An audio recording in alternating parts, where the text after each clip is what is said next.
Should be showing up in the top corner. Yeah, now we're streaming live. So there you go. That's beautiful. Good afternoon, everyone. It is April 30th today, and we are coming to you with our 6th DEM Pure Educational Series. And we're really excited about this evening and the group of people that we have, and we're going to talk about the Pure certification, Pure Products certification, and extracts and regenerative extracts and how we got here. We're going to talk about the Pure certification, Pure Products certification, and extracts and regenerative extracts and how we got here. Hang on, give me a second. We're going to talk about the Pure certification, Pure Products certification, and there it is. That was weird. Okay. Sorry, everybody. Love that. Love the redo. That was weird. I like it. It happens. It's a trick, and sometimes it's someone has their mic unmuted and it's coming through their screen or their microphone. So go ahead. So beautiful. So today we're going to let everyone introduce themselves, and we'll start off with Ryan from Aura Chocolate, and we'll go down the line. And I just wanted to say really quickly, we have an incredible group here. Some of the most incredible extract artists, people who really know their stuff. Not only on the panel today are people extract, connoisseurs and artists, but also amazing regenerative farmers and growers. So yeah, Ryan, Aura Chocolate, amazing company. You guys, you and Charlotte are unbelievable. Tell us what's been going on. Awesome, yeah. We're in San Rafael, California, in Marin County, just north of the Bay Area. And we are licensed operators in California here, sourcing only sun-grown flower from all regenerative farms. Jesse from Biovortex has helped us and introduced us to many great farmers over the years. We make a low-dose probiotic cannabis chocolate, and excited to talk about product certification and how we can pass all of the great efforts and works that the farmers have done to be DEM Pure certified and pass that on into the rest of the supply chain. So thank you for having us. I love it. Thank you so much. Paul and Judy. No. Or I mean, Paul Ruby. And Ruby. Paul and Ruby, I'm sorry. I just wanted to say really quickly that you guys are just such an outstanding, amazing extractor in Oregon. What you all put out to the market is the highest quality, and we're just so happy to have you all on tonight. Thank you. Thank you. So we are Full Circle CO2, recreational licensed processors in Oregon, specializing in full spectrum oil. We do a lot of toll work. We put out some low dose cannabis honey that's locally sourced. I know. So we're excited to talk like the beauty of low dose infused products with other people. Yeah, and we are sort of fighting the good fight in Oregon. The processors are a lot of big guys and the farms are a lot of small guys. So we're sort of doing that piece too. Yeah. And you write a lot of books, and you are both wonderful people just in general. So, I'll just put that out there for you. We're so stoked to have you guys on tonight. Thank you. And our man Ganja Gill with the rig on the screen. We love you so much. Holding it down in Trinity County. You and Chelsea, amazing people. We always love everything you put out. You're intelligent, amazing. Really stoked to have you on tonight. And if there was such a thing as 7-star, this man does it. That's great. I love hearing that. I love hearing that. Not much. Super stoked to be here with you guys. It's really nice just to see you. Bunch of people in the room. Nice to see Jesse and Season and Joey Berger on the screen. It's always good to see familiar faces. We're all busy this time of year, so it's nice to get a moment to hang out with y'all. Yeah, I'm just a ganja person. I love ganja. I love it. The only person who might love it more than me is Josh, but I think it's just because he's been loving it maybe a little longer. So maybe he's just, had a little time in the game, but other than that, I don't know. But yeah, I love ganja. I try to work with it any opportunity I can. try to help people on their ganja journeys. That's just kind of what I like to do with my time. It's very fulfilling and satisfying for me personally. So that's what I continue to do. I'm kind of a seasonal worker in the sense that I hash all winter long and grow resin in the summertime. That makes sense for me and my lifestyle. So that's what I continue to do. Kind of switching gears right now. I've only got a couple more days of washing left. I gotta admit, I'm kind of dragging it out. I'm kind of sad to see it end, even though I've been doing it all winter long. I kind of like don't want to see it totally be done. But days are getting warmer. Doesn't really work well for hash production. So gotta finish it, switch gears, get back into the resin farming, which I love just as much. So it's good. It keeps me occupied, keeps me entertained. Yeah, just stoked right now. Spring's my favorite season. Just kind of sets the stage for you to build everything on, and so much promise and hope, and it's just exciting times. So yeah, I'm stoked to be here with y'all. Stoked to smoke a bunch of hash, sit down, and see what y'all been up to. Much love. Give thanks. I love the heart and soul that you put into everything. It really, really shows. You know, we can really feel that. So I appreciate that about you and the Chelsea and the family there. So give thanks. One love. Joey Berger in the house. We appreciate and love you so much. You really have catalyzed the community in so many good ways, and you know, I'm really excited to hear about what's happening in Heartwood. So here, I guess I'm having problems with names tonight. But at Heartwood and in general, and yeah, we had a beautiful gathering there last year, and yeah, I just want to give you a lot of acknowledgement and love, you know, for everything you put out to the community and what you represent. So yeah, I mean, you're such a community center piece, and all of the work and the energy that you've put out, not only to regenerative farming, but also to hash making, and now creating this amazing educational forum up at Heartwood. So tell us all about it and what's been going on with you, Joey Berger. Well, thanks for having me, you guys. It's certainly an honor to be on with this group, and just the way you guys have brought our community together has been so special. And can you guys hear me? Am I on? Okay.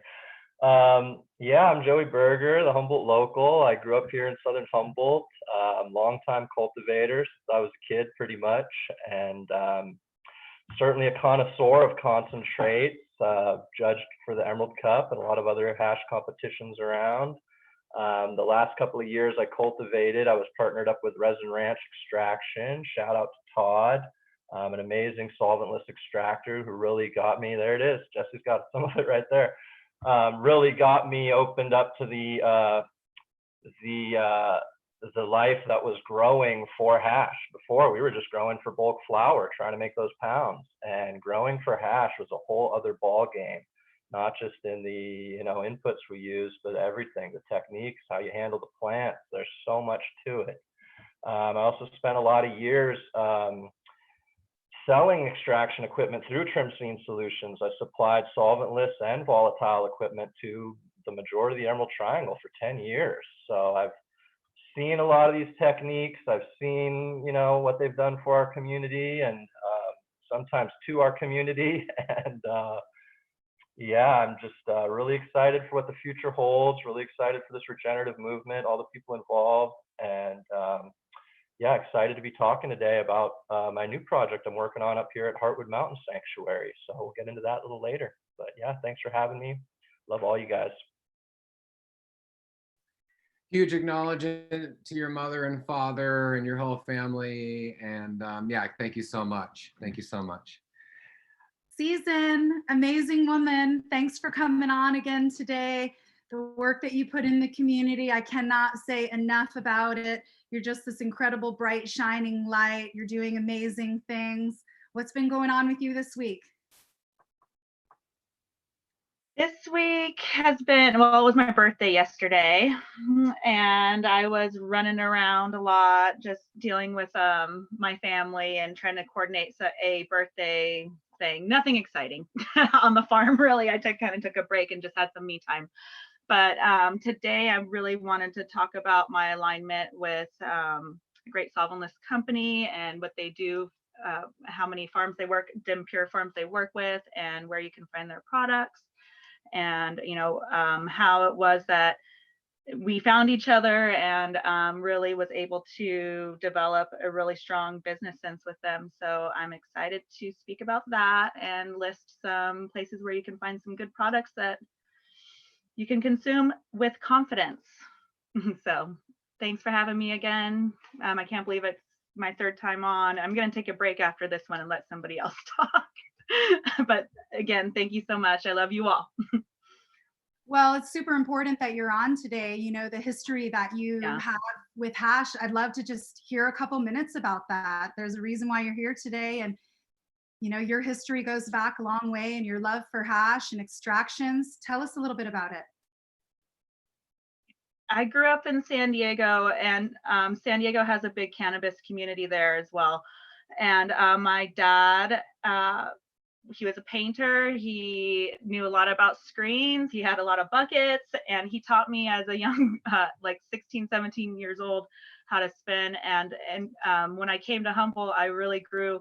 Sour diesel was my bread and butter, and everybody knows that makes really great hash. And that really, I noticed, I had a few different farms going in different areas, and I noticed that I was growing the same genetics in different areas, and it would produce different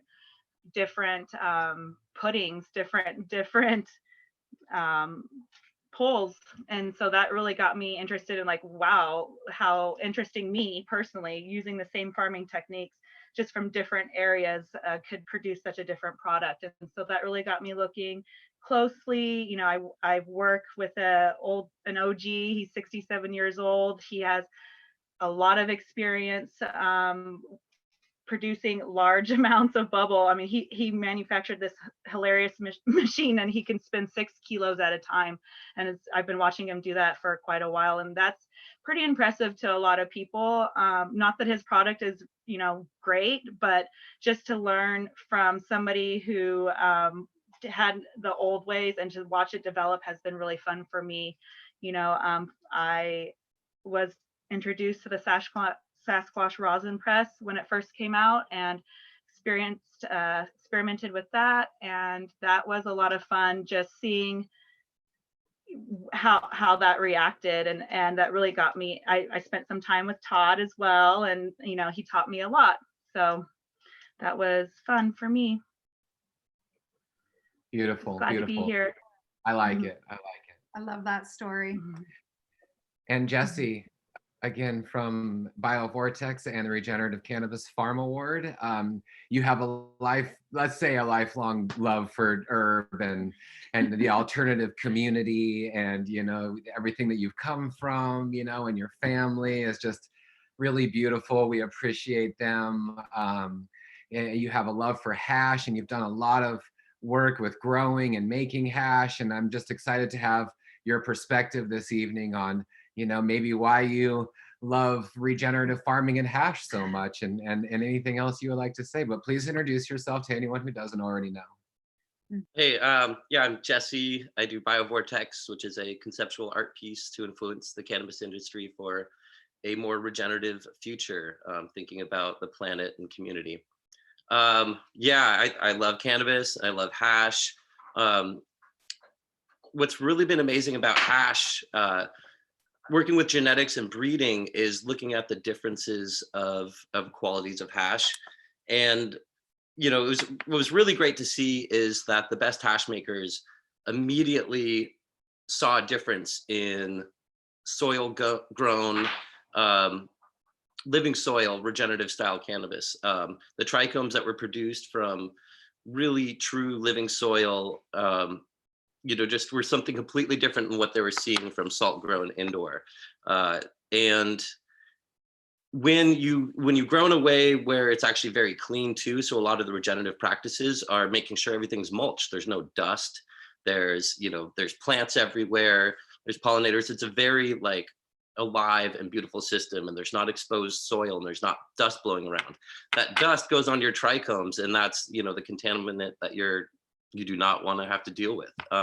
We have amazing extractors here, Ganja Gill, like he understands that quality of resin and that's produced from a living soil that's clean of dust. But it's also the genetic that goes behind it is really important, because not everything catches. There's certain cannabinoid and terpene combinations that have different consistencies. Also, the shape of your head, the size of it, having like a nice plump 90 micron size head and a neck, like this morphology means a lot on whether it's going to catch or not. And so you're trying to like catch clean heads. So if something has a lot of necks, it might look frosty, but that might just fall through the mesh. Something also might look frosty, but it's really greasy, like the terpenes. It might be high myrcene, where it just greases right out. And a lot of CBD varieties are like that, so you don't see high % yields in those.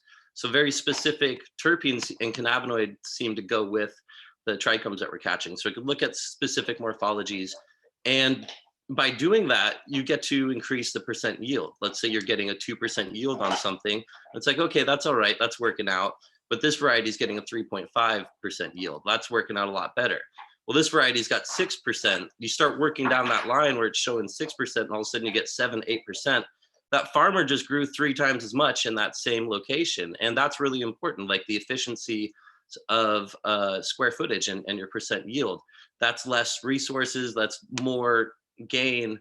And what I really love about ice water hash is, in a regenerative system, all you're doing is taking these few little grains of sand, these beautiful, flavorful, gourmet, mind-altering like pieces of sand, and everything else gets to go back. All the stalks, the leaves, the plant, even what you wash too, the flowers that you wash, those go right back into the soil, and the microbes love it, and they eat that, and that becomes nutrition for the food. So it's a good lesson in regenerative farming all the way. Like, it's the end process, it's the hash, it's it's actually extracting something, and we can have a positive influence on our land as we do that, when we pay attention to the genetics, the soil, the practices, and then we get this amazing gourmet experience. And man, here's some great ice water hash right here. But thanks, guys. Beautiful. And the work that you've done at the Emerald Cup, and what the Emerald Cup has done, for our community, and what the Emerald Cup has done for Sun Grown, and just bringing forth that information is really potent. And I just want to give the Emerald Cup some love too for this evening. And oh yeah, Marcus is in the house. Oh, sorry. Go ahead, Jesse. I'm just saying, yeah, it's been a wonderful platform to be able to showcase these farms at such a large event, the largest outdoor cannabis event in the world. Although, yeah, we miss those events right now. It's a different place and time right now. But being able to have the regenerative agriculture garden exhibit, where we could showcase hugel cultures, we could have people actually put their hand in the soil, learn about Korean natural farming, different ferments and extracts, and be able to, all these farmers come together and connect. And yeah, but big thank you for the Emerald Cup for giving that place for people to understand about regenerative farming and to support those farmers. Thank you. And also Cultivation Classic has done a lot, and you have the Regenerative Farm Award at that, the Cultivation Yes, Classic. and I was just talking with them too. There won't be an event this year, but the award do have to go on. All the cannabis flowers were entered, and the amazing process that the Smart Cannabis process does to really look into the qualities of the flowers and how they affect a large group of people.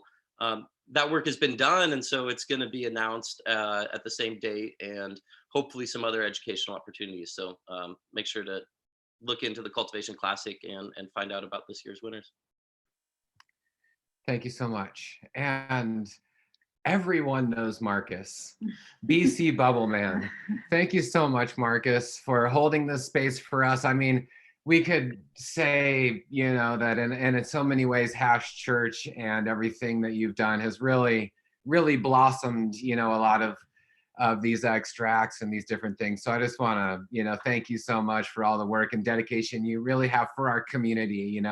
You put yourself out there a lot, and we just really appreciate that about you. And we also really want to thank you for this. We'd love for you to introduce yourself and tell us about Hash. Yeah. You can thank me really for being in the right place at the right time, because that's really what it was. That's, and I want to talk about that time, because listening to everyone talk about, you know, their love of water extraction and how Jesse put it in this sort of fully closed loop regenerative way, even the water and the plants and everything's going back except these little grains, these little trichomes. How much of a nerd for cannabis are you?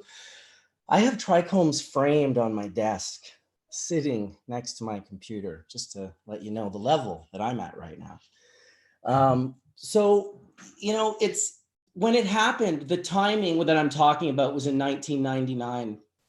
And in 1999, I mean, really, the history of water hash that we know, because there's always going to be someone that was, oh, my dad was making water hash 47 years ago. And it's like, okay, well, there's no prior art that shows that. There's no internet, there's no photo magazine article. But the history that we followed back was that the furthest we heard was that an unknown American, Californian for sure, told Neville, the breeder, that trichomes were dense and sunk in water, that they could be filtered out. Neville never did anything with it, but he told Skunkman Sam in 1987. And in 1988, Skunkman Sam took out an article in High Times magazine called Sadhu Sam's Water Extraction Secret. And if you sent him $10, him and Rob Clark would reply to you with directions on how to make water hash with a little jar and just putting it in there and shaking it up and putting it on your windowsill and filtering it, you know, taking it off with a spoon, and just super ghetto. And, you know, of course, Skunkman Sam's done everything. Like, you really can't wrap your head around it. It's just insane. Super homage to him in every way, because he was a huge inspiration, both him and Rob, whether they knew it or not, putting a bowl of Fomelt into my pipe in 1995 in Amsterdam at the High Times Cannabis Cup. I'll tell you, I'd never seen anything like it. It was the most beautiful, you know, Fomelt bubble, basically, but dry sift on a screen, like glistening and glowing and bubbling, like before anyone had it. Like, trust that. Like, this was 1995. And when I saw it, I never stopped trying to make it and create it and come up with ways that I could have that. And so, you know, fast forward to 1999, in the same, God, it was like March, April. It was honestly like, I think within like a couple of months, like maybe even 30 days, that when I put bubble bags, when I created the name Bubble Bag and coined the term bubble hash and gave myself this ridiculous name of Bubble Man, thinking, well, that'll stick around for maybe a year or two. We'll see what this, you know, see where we can take this or whatever, you know?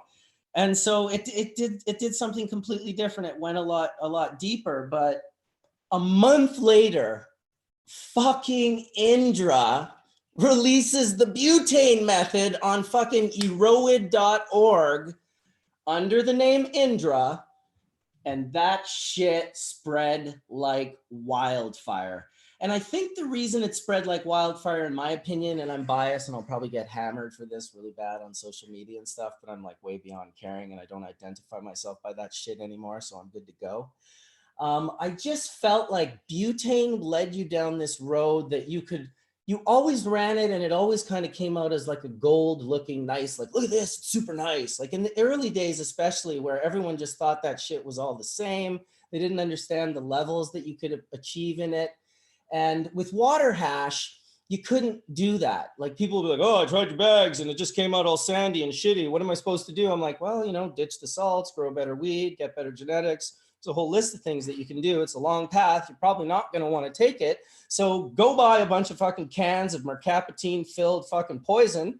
And hopefully you don't blow yourself up and your family members. And then go squeeze this highly contaminated poisonous butane oil out so that it looks good and you can sell it. And people seem to take that shortcut with BHO. Bubble Bags didn't allow it. Bubble Bags said to you, this is all wrong. And you either went down the path of learning and trying to educate yourself, which always led to organic farming, regenerative practices. Like, everyone that takes the road ends up there eventually, because you see the expressions of these terpenes and these cannabinoids and the way they express themselves in living soils, in these biodynamic fucking farms with people that love the plant, and the whole vibration is all one connected thing. it just cannot be compared to, and I'm sure I'll get bashed by that too for the salt crew lovers, but we're here talking regenerative farming. So that's what I'll kind of say. It was just neat to kind of, it was that timing of bubble hash and BHO coming out on the, like literally a month apart, and BHO blowing up huge, no pun intended, but also blowing up huge. It seriously overnight became, well, the second most dangerous thing that had ever happened to cannabis, the DEA being the first most dangerous thing that ever happened to cannabis. BHO was a close second for sure. People have blown themselves up. Those paths of taking the shortcut or going down that path of like becoming more educated, becoming more understanding, and trying to understand these relationships, it always seems to lead to what we're talking about today and the DEM Pure certifications. Excellent, excellent, beautiful explanation. It's always good to hear, how it all comes around and stuff. And I feel like in a way that, that system is almost like the connoisseur grade. And here we are in this connoisseur moment right now. We're really truly being able to express it. So, and like you said, we're talking about today is regenerative farming and how it can lend itself towards products, CO2 products, hash. Ryan from Mora Chocolate is going to give us a presentation on what we've discussed about products and product making. But we're going to take a moment just really quickly to describe what the Pure certification is and some of the requirements of it. On last week, we didn't get to that, and I'll make it fairly quick. And people even asked what DEM was. So DEM is just an acronym for Dragonfly Earth Medicine. The Pure certification is something that we described early on in the beginnings of medical and the beginnings of recreational. There was no standards, there was no organic model that said these products are good for you. There was, farms are doing whatever they're doing. They make butane, they may not be purged. The labs were kind of lacking. So we decided, that ecological growing and holistic growing was really important to us. And we wanted that to reflect in the products because we really believed in the human race. And we really wanted something better for everyone. And we've devoted our whole entire adult life to this. So we came up with the Pure certification, which is a holistic certification, which requires people to grow in their native soil in their long-term growing situations. So we've gotten rid of pots, we're using hugelkultur, we're using all these different methods. We basically feel like as homesteaders and as natural growers, we are taking all of the world's modalities that have been given to us: biodynamic teachings, Rudolf Steiner, natural farming, Master Cho, all the different Asian Fukuoka, Sepp Holzer from with hugelkultur and the way that he terraces the Austrian Alps. Ruth Stout and all of the hay that she puts down. We love Ruth Stout. Just recognize that all these modalities have something to offer, but we didn't want to be dogmatic about one. So we're just adding all of it to ours. So our requirements, maybe you can help me with some of the requirements is. So you have to plant in native soil. The other thing that's really important is that the holistic version of a certification means that you're using everything that's on your farm. What is it that you're planting? What kind of biomass are you planting?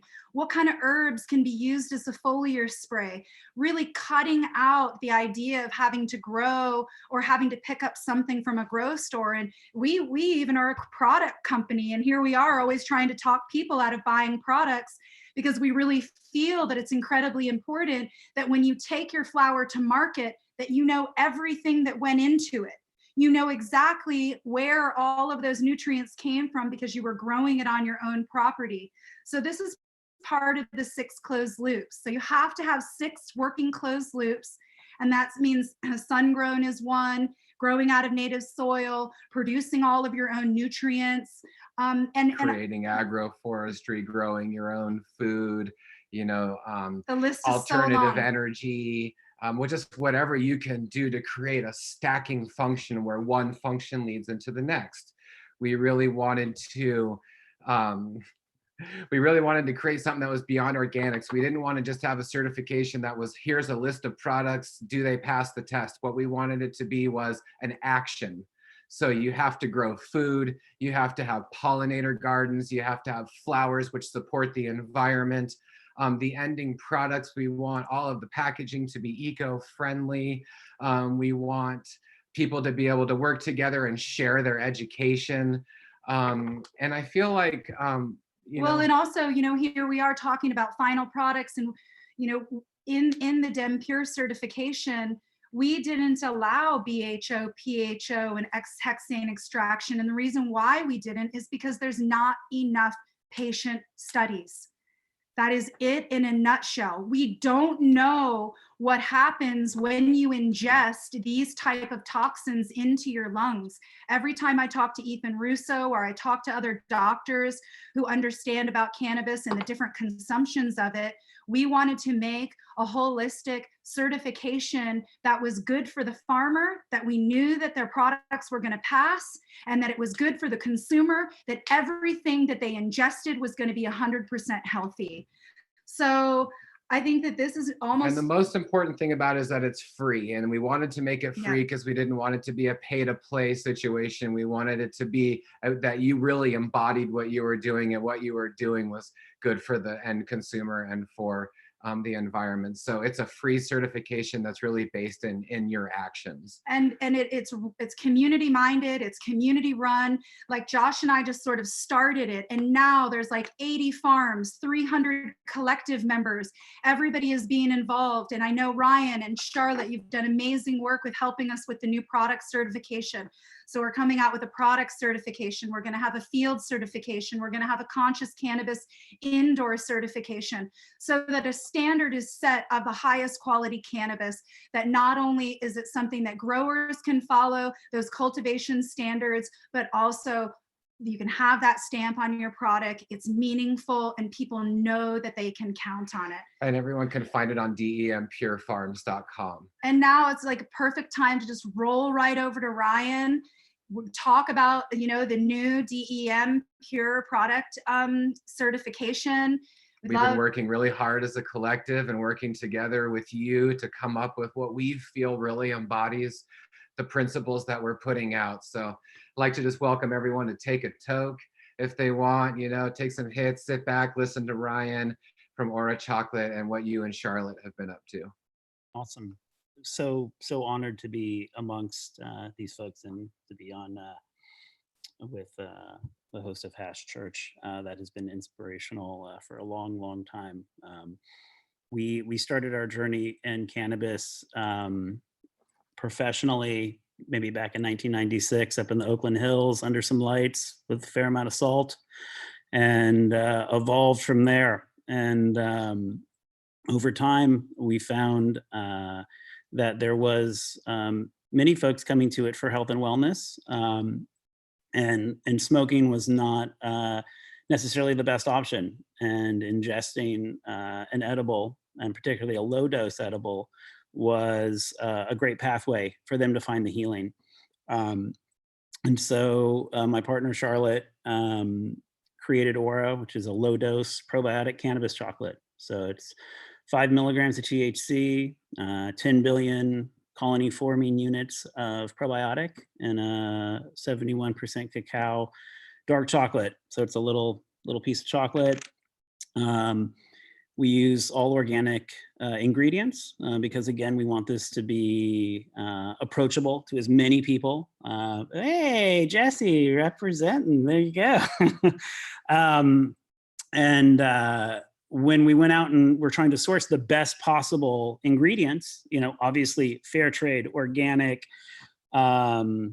chocolate, probiotics that were shelf stable for a year, but were created in a way that was sustainable. No GMO products. We use sunflower lecithin as opposed to soy lecithin to ensure there was no genetically modified organisms. We put all this intention into building this product, obviously cannabis being the most important ingredient. So you want to start with the best possible input. And so we started trying to source the best possible cannabis we could. And as many of us know, the best cannabis in the world is grown in the soil, under the sun, with closed loops in a regenerative manner. And we just so happen to befriend Jesse, who has taken us on this journey over the last couple of years and introduced us to many of the people on this call right now, many of the people in chat right now. We feel very, very lucky to be able to candidly smoke some of the best cannabis in the world and know people and build a community amongst people that are putting their best foot forward, truly to heal the world. And so we've been huge fans of DEM Pure for so long, and it's been an honor to be able to help contribute some of that thinking to passing the highest standard that farmers apply to their craft, and how we can ensure that they don't become disintermediated through at least the retail experience, and they can be passed down, and customers that may not know their farmer but are drawn to, say, an edible for their first time, or they're revisiting with cannabis, can see, much in the same way that we believe the endocannabinoid system and the microbiome is a closed loop within one's own body. We think it's a beautiful metaphor to regenerative farming, in that you have microbes that help make things bioavailable. And those two things fit really, really nicely. But the bottom line is that we as product makers or manufacturers, or in the state of California, type in infused product makers, want to ensure that we're sourcing the best possible product. And so we don't have the ability, because of state regulations, to use the word organic on our product anywhere. So you can have a long list of ingredients, but you can't, although they may all be organic, you can't actually mention that. And so we're always looking at ways that we can ensure that the quality of our product is passed on to our consumer, and we educate that consumer. And so looking at existing certifications that take the highest possible standard in quality and sustainability for the earth is something that we wanted to associate with. And so it's been great to be able to take the learnings that we've gleaned from the DEM Pure community and apply them to Infused Products, and then kind of flow that backwards as well. And so over the last, I'd say 6 months or so, we've been working on taking the certification process for farms and apply that all the way through the supply chain to extractors, to processors, and eventually down to the infused product. And so what I'd love to do today is kind of walk you through what we think is a first step at what a infused product certification would be for the DEM Pure Collective. If it's all right with you, I can share my screen. Yeah, sweet. All right, come on, technology.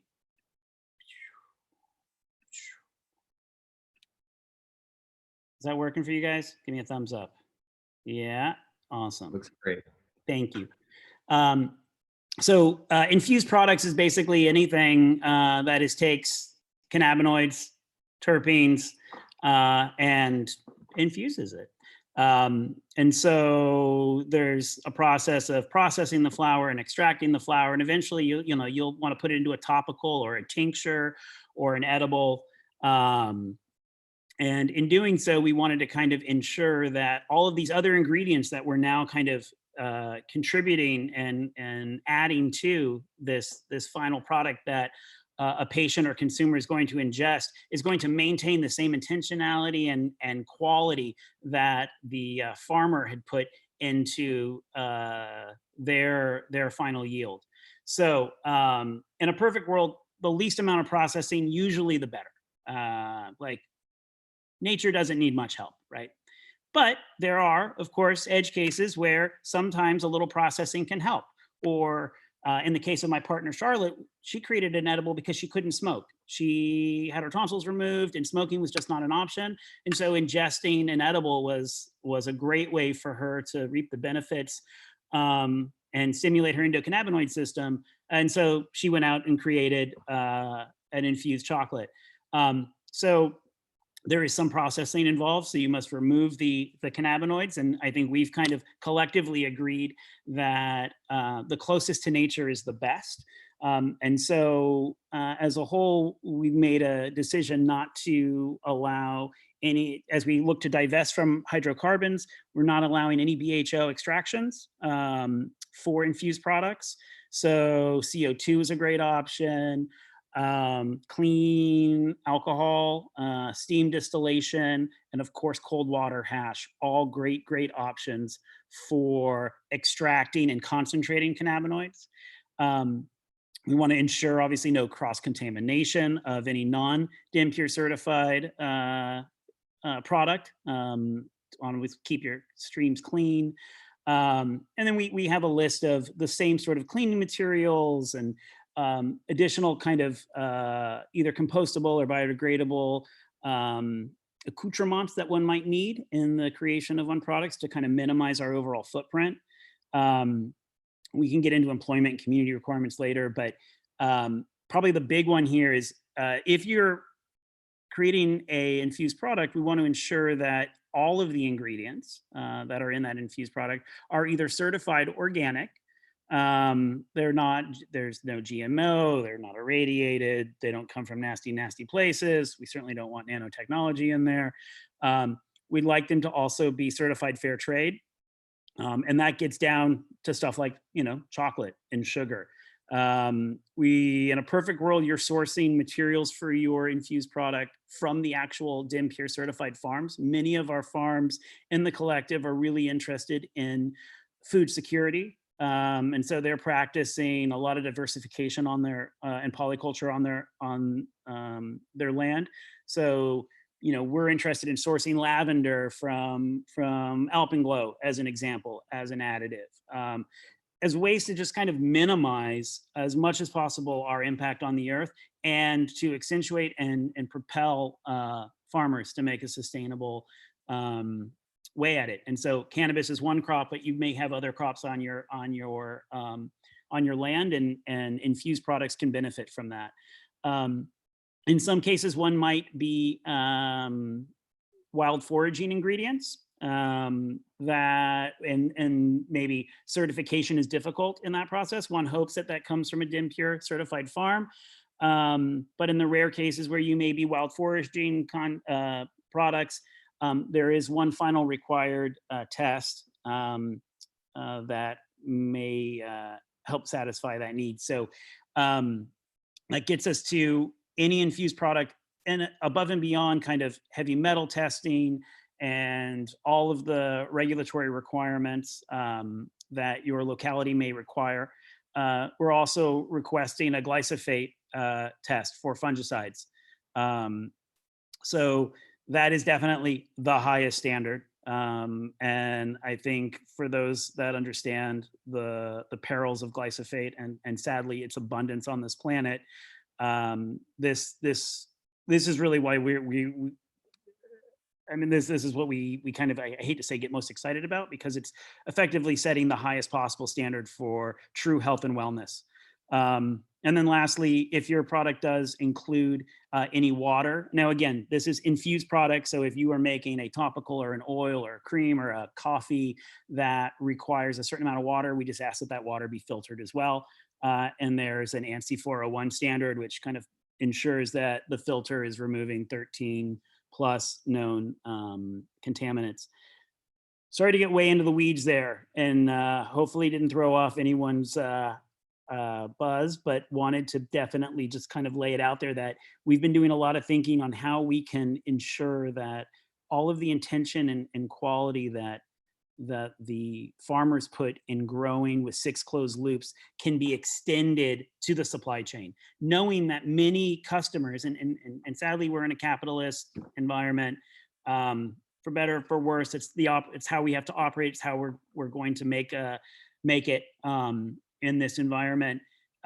We want to try to preserve all of the ideals that got us into enjoying and cultivating and farming cannabis, and don't want the farmers to be disintermediated along the way. And all too often you'll see in infused products where they don't even talk about, yet alone what cultivar certainly not who grew it or where it was grown. And that's obviously, to a certain extent, a part of our history. But as the legality of the plant changes, we think it's extremely important to ensure, from a community perspective, that anyone that is infusing cannabis byproducts into their finished product knows their farm and showcases their farm. And so that is also a requirement of the DEM Pure Infused product, is that you visit a farm and that you highlight and showcase that specific farm, so that the farmer is not disintermediated and becomes a commodity in this process. I won't go into packaging requirements or anything. I'll leave it at that, if that's all right, Kelly and Josh. But open to any questions, or we'll just leave it at that. Yeah, I think that was a beautiful explanation. I think with packaging, we can just say that it's our biggest goal and passion to get the most eco packaging that we can. If it's biodegradable, we're making sure that it's not coming from a GMO source, and so on. So, and we also recognize that some of the requirements of regulations within the legal market don't allow us to actually have the packaging that in our hearts we really want to. So we're just, that's a reality, and maybe we can just continue to lobby, you know, whatever. Well, and we're going to hopefully be able to talk about that a little bit later, as far as how greenwashing goes, and also how state to state, and how even Canada is forcing us into certain packaging that really doesn't make any sense. Not only is it toxic, but, you know, we're trying to heal people, crazy, including the earth, and bad packaging is bad for the earth. So. Certainly, I think it's safe to say, for anyone that is kind of farther down, you know, plastic is required. And so we are aspiring to move towards glass as much as we can, to things that can be reclaimed and at least recycled, if not compostable. It is not only just cost preventative, but in just candidly, in many options and form factors, it's just not available yet. But one hopes that we set a high standard, and as this movement grows, the power of number, just as we've seen in the food web, it's hard to find, say, non-organic microgreens in certain areas because the demand is so high for organic products. One hopes that over time, regulations will kind of move, and we will be able to lobby. So we are making the first step with the greatest intention, aspiring to something much better, knowing that we're not there yet. But this is the first of many, many steps forward. Thank you so much. Thank you so much. Yeah, Ryan, deep gratitude, you know, for all the work that you've been putting into it, and you and Charlotte for the integrity that you're holding within this community is the highest standard, and that really emanates in your education to the community, and we're just so thankful for you. As well as, I'd love to move it over to Paul and Ruby, talking about supporting community, supporting local farmers. The work that you all are doing has been really incredible. And, you know, we've come out to your place. You guys have the closed loops. You guys are really there with this regenerative extraction. And I'd love for you to talk a little bit about, you know, Paul, you created that entire machine, you know, for a reason. It's a passion for you. And I'd love for you to talk about why CO2, and also your direct relationship to the farmers, and what's been going on in Oregon. What do you got? There you go. Okay. Yeah, I mean, CO2, it was kind of an obvious choice for an extraction method when I decided to become an extractor. I figured if you loved cannabis, you'd want to try and make extracts out of something that is at least a natural solvent, if you're going to use a solvent.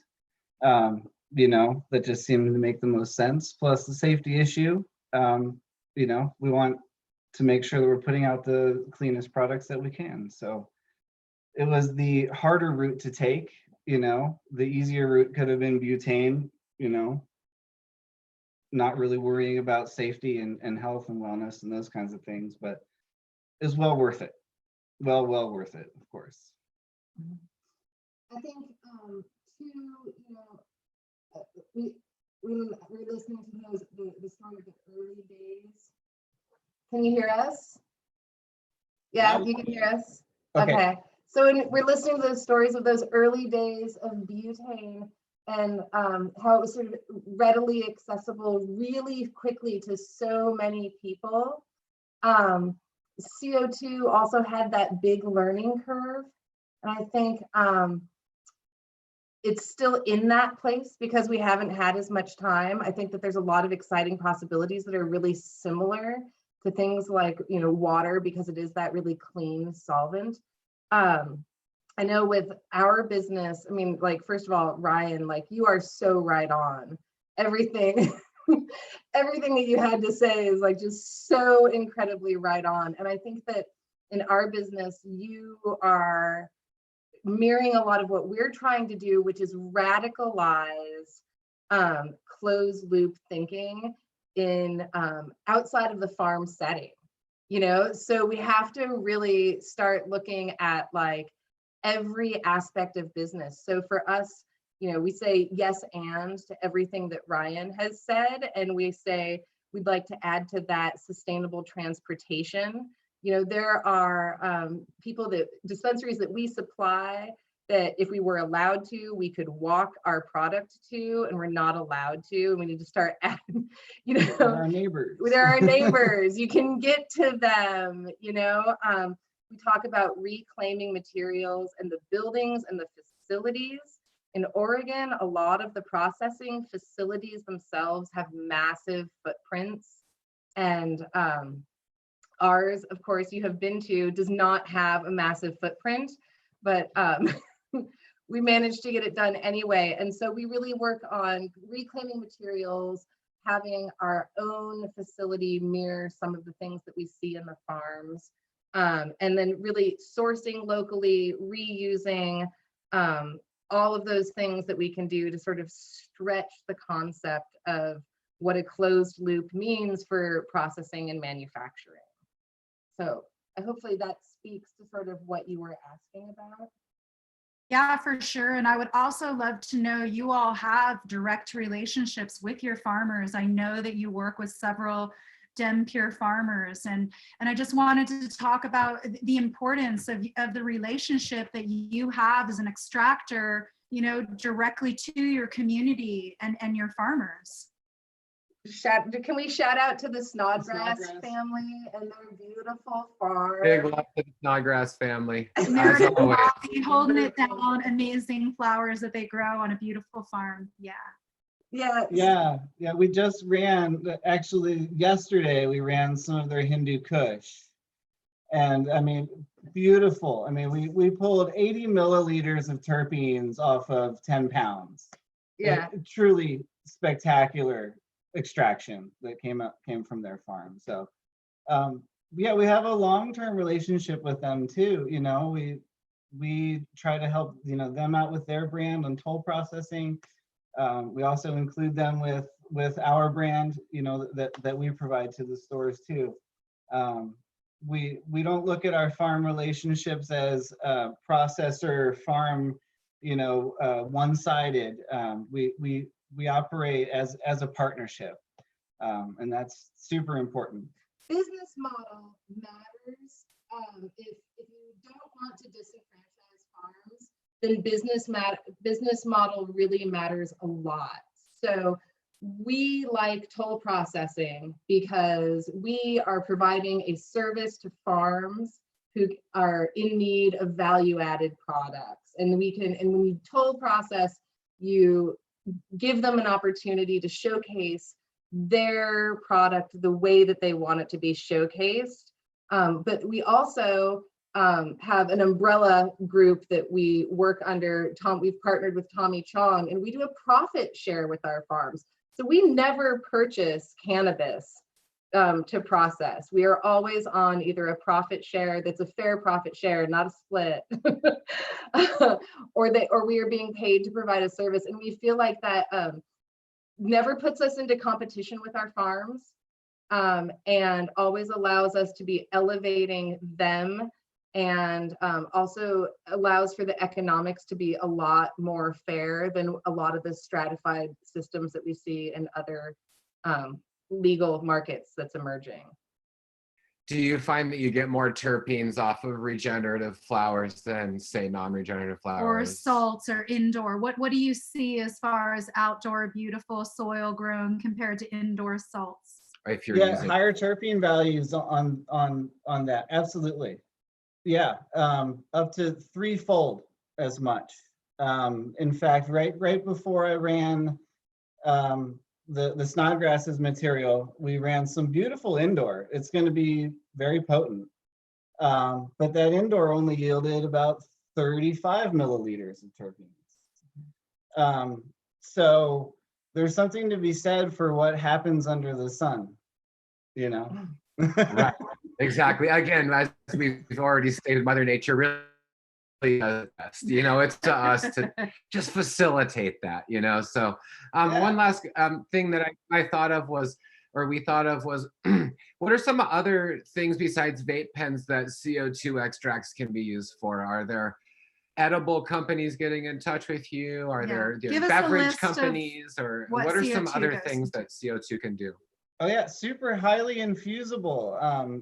You know, for edibles, it's wonderful for edibles.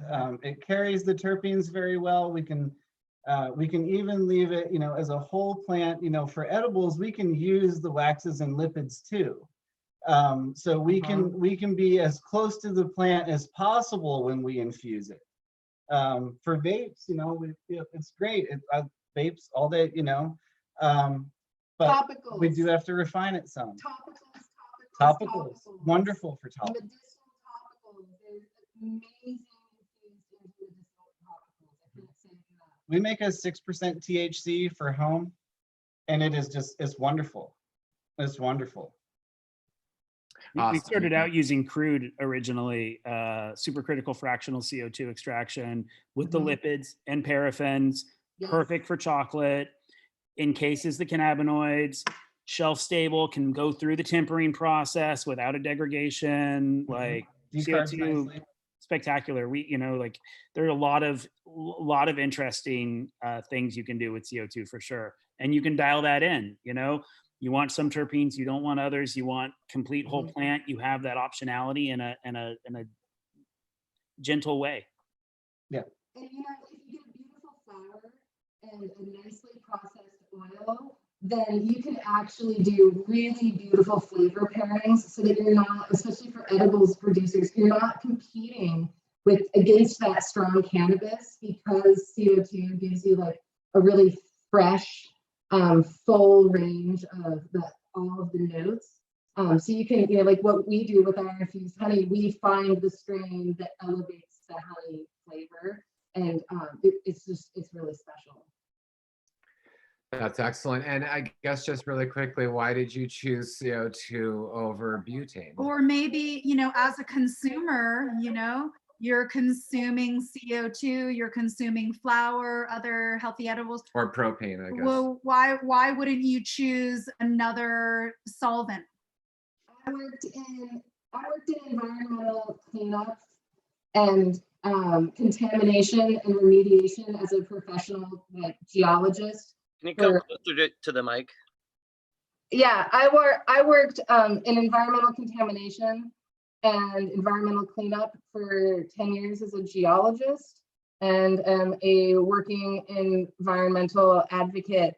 And I don't use butane and propane for anything other than, you know, like propane to run something like an engine, necessary camping, things like that. I wouldn't put those anywhere near me. And also, we don't want to blow ourselves up. Thank you so much. We appreciate you getting close. And again, these are our philosophies. These are the principles that we believe in. And this is what we're putting forward. So thank you so much.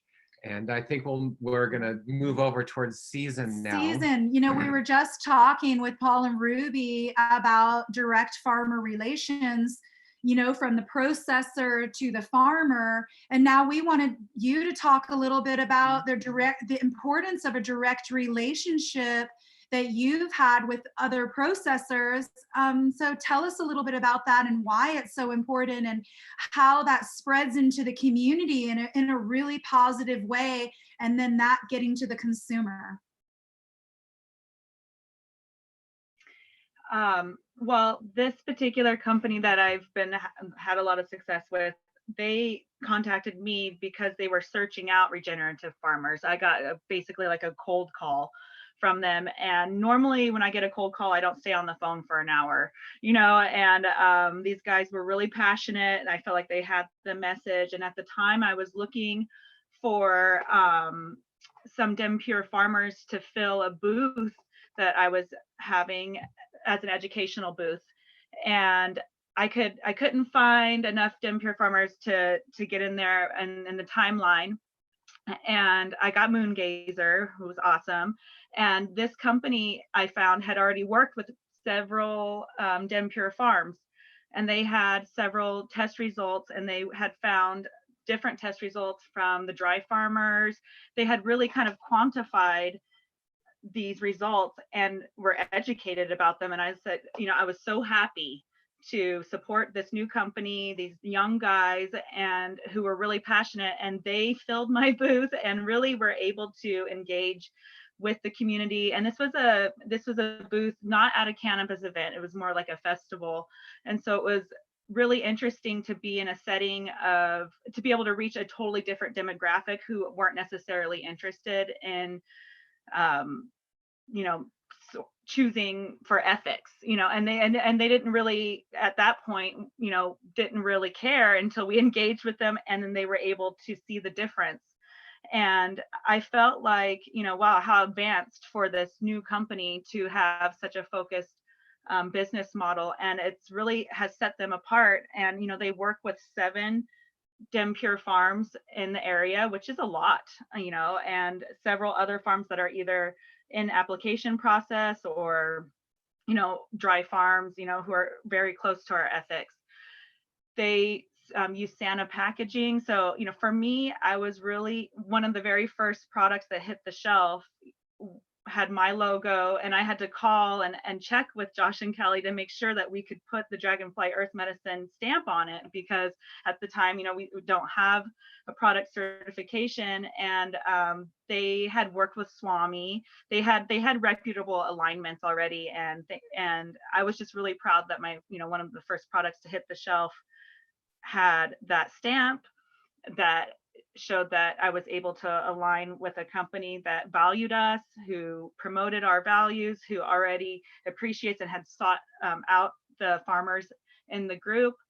And for my first pre-rolls out came in Santa packaging, which was in reclaimed ocean plastic.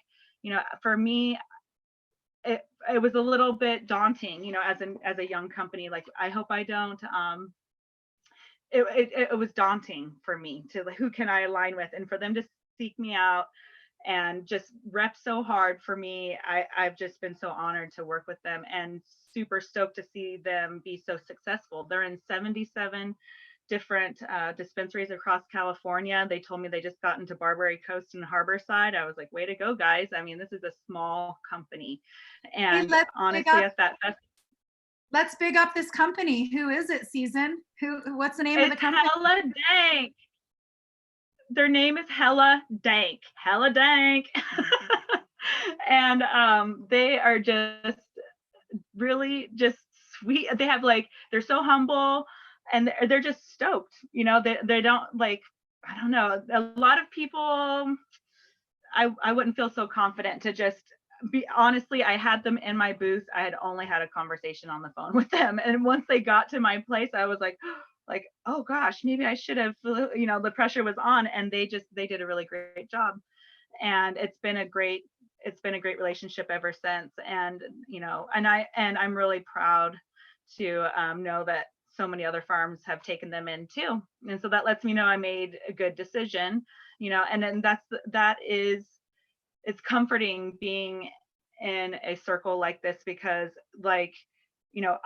Five Sisters Farm won't have a product from Hella Dank for another couple months. They've run through most of mine, but now they know, people know that if they choose Hella Dank, it's coming from a DEM Pure farm. So really aligning with those farmers has boosted their brand, because throughout those dispensaries, anybody can go in and ask and for their products with confidence. And I think that is huge for each one of our farmers, not just me, you know. So I'm proud of them. One thing I have. Can you name Say that drop again? more of the awesome pure farms that Hella Dank works with? Yeah. Moon Gazer, Sun Roots, Swami Select, Lady Sativa, Heart Rock Mountain. Yeah, there's more. There's Radical a few Herbs. others that Radical Herbs. Yes, Radical Herbs is on there. Sorry. Totally radical.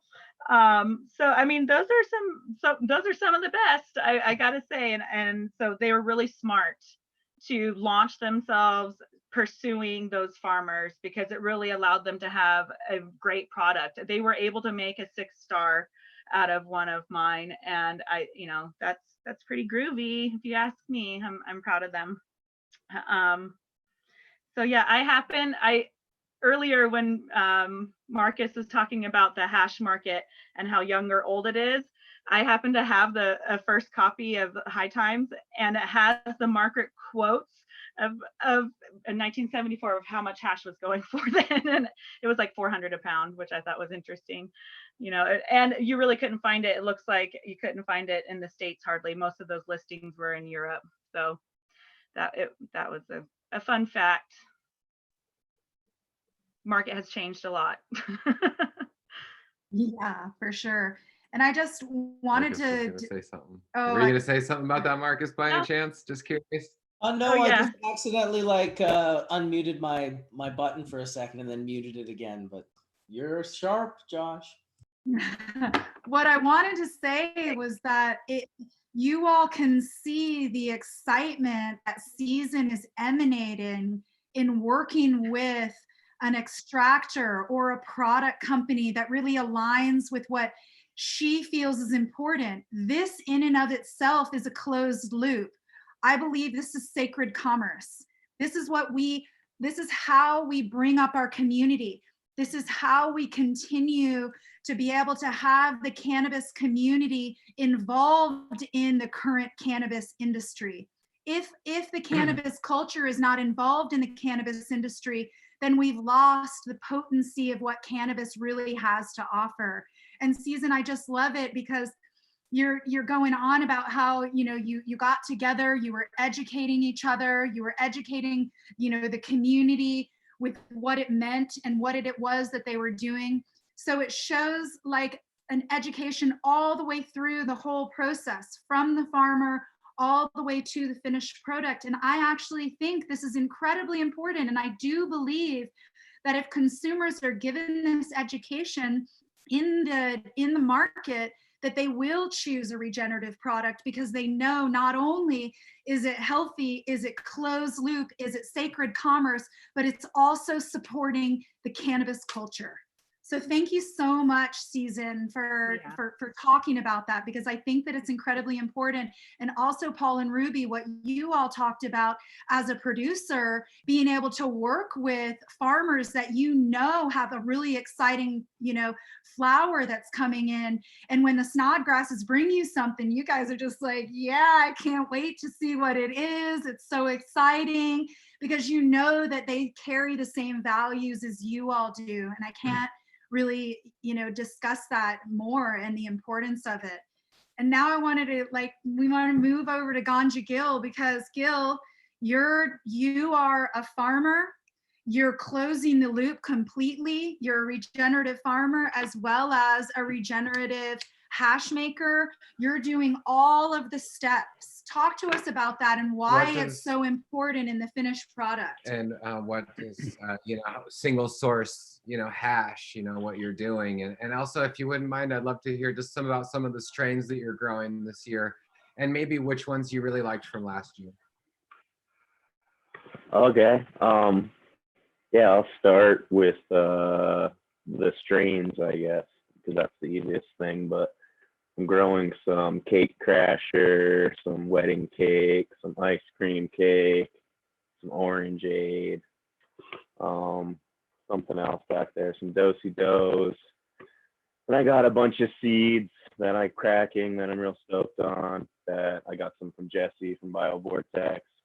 He gave me some, like, I believe GMO banana dog, and just some straight up banana dog, some papaya cross, a lot of papaya crosses. People seem to like the papaya terps, so I got a lot of the papaya, a lot of banana OG, a lot of the stuff that's got that drier resin that's kind of easier to capture.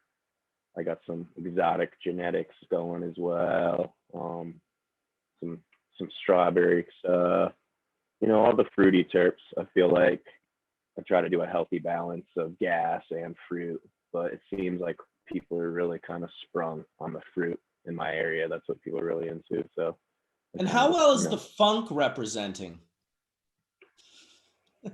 As far as, like, I love funk, man. Like, all that's on my table right now is gas. It's motor breath 15. It's GMO. You ever have the dank ass bitch, the dab from Hybe? No, I've never had that. That had this like emerald triangle funk. It was an emerald triangle funk cross, and that was the funk of funks.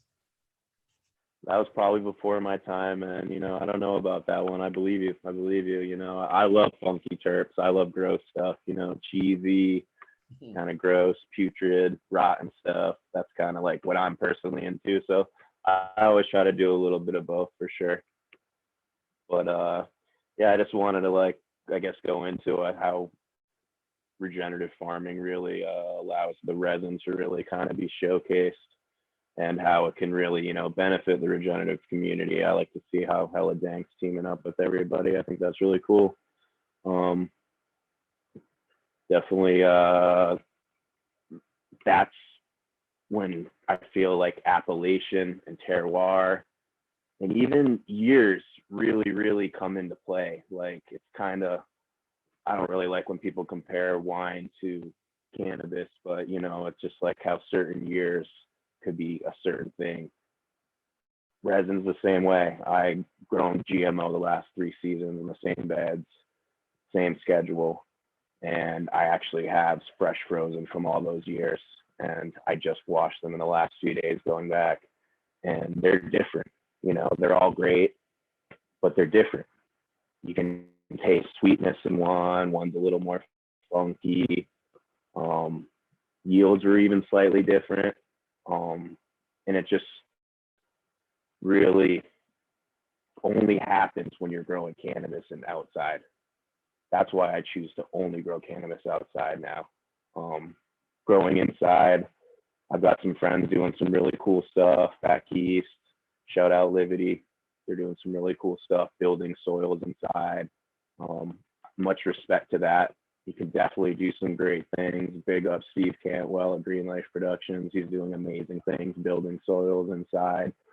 So it can be done, but I still feel like there's something to a plant actually growing under the sun and living and breathing in a non-HVAC room. You know, it's like, it's different. It produces a different thing, and you really know when you smoke the concentrate. It's very obvious, especially if you just fresh freeze the material. There's really messed up, in my opinion, and you just taste it. It's more than the purest sense of it, and I just feel like that's a big leg up that this community will have. And to even reiterate that is, a lot of us are smaller farmers. We have smaller canopies. We don't have 100,000 square feet. I walked a 40,000 square foot farm today. It was 38,000 square feet of greenhouse. You know, a lot of us don't have that, but it's a way where Jesse was talking about something yielding 2%, 4%, 6%. My GMO yielded 8.35%.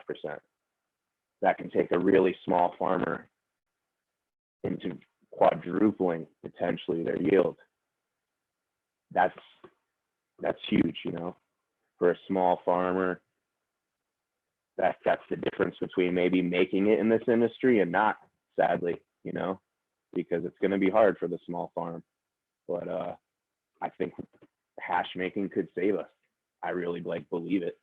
I think it's something to like take seriously. I'm stoked to always see people get involved. I really promote people to do it themselves. I don't think you need to invest a ton into it. Doesn't need a ton of equipment.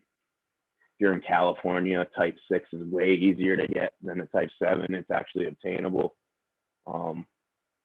Always cooperative styles, team up. I think it's a great idea. Stoked to see people doing that. And yeah, sun grown's the way. Grow big plants, you grow big resin heads. It's just bigger, it goes off more. It's more just the way it is, you know. It's like proportional. It's anatomy almost, you know. And when I wash outdoor material, you're just capturing all of those large heads. I want that. That's what I'm smoking. I'm smoking the 160 to 190 because it's just, that's what I want, you know. Everyone wants that 190 to 120, they think. And like, it's good, you know what I mean? But I'm all about those bigger heads, and sometimes that 120's hit. And that means when you wash that indoor material, thanks, man. I appreciate that. And when you wash that indoor material, you get those smaller heads. You get it all in those bad things. I don't really even pull much 45U. There's really nothing in there, you know. It's not even good food grade and whatnot, but like there's nothing really in there. I don't even bother messing with it. I give it off to someone to do something else with, you know, kind of spread the love type thing. But yeah, I love resin, love cannabis. Sun grown is definitely the way. You know, most people are trying to just replicate environments indoors, especially with salt grown synthetic mediums. You're just trying to replicate an SOP. Doesn't matter what state you're in, what area you're in. Makes for a generic product, in my opinion. You bring it outside, you know, you grow it in a different climate, grown by a different person, different year. It's different, you know, and it's cool to enjoy it. And as the cannabis community gets more educated with consumption and go down that road, they'll start to dive into it and learn what I'm talking about, or you may already know what I'm talking about and you already are stoked on it. And the possibilities are just endless, you know. It's a deep, deep rabbit hole that I plan to be down and following for the rest of my life, you know.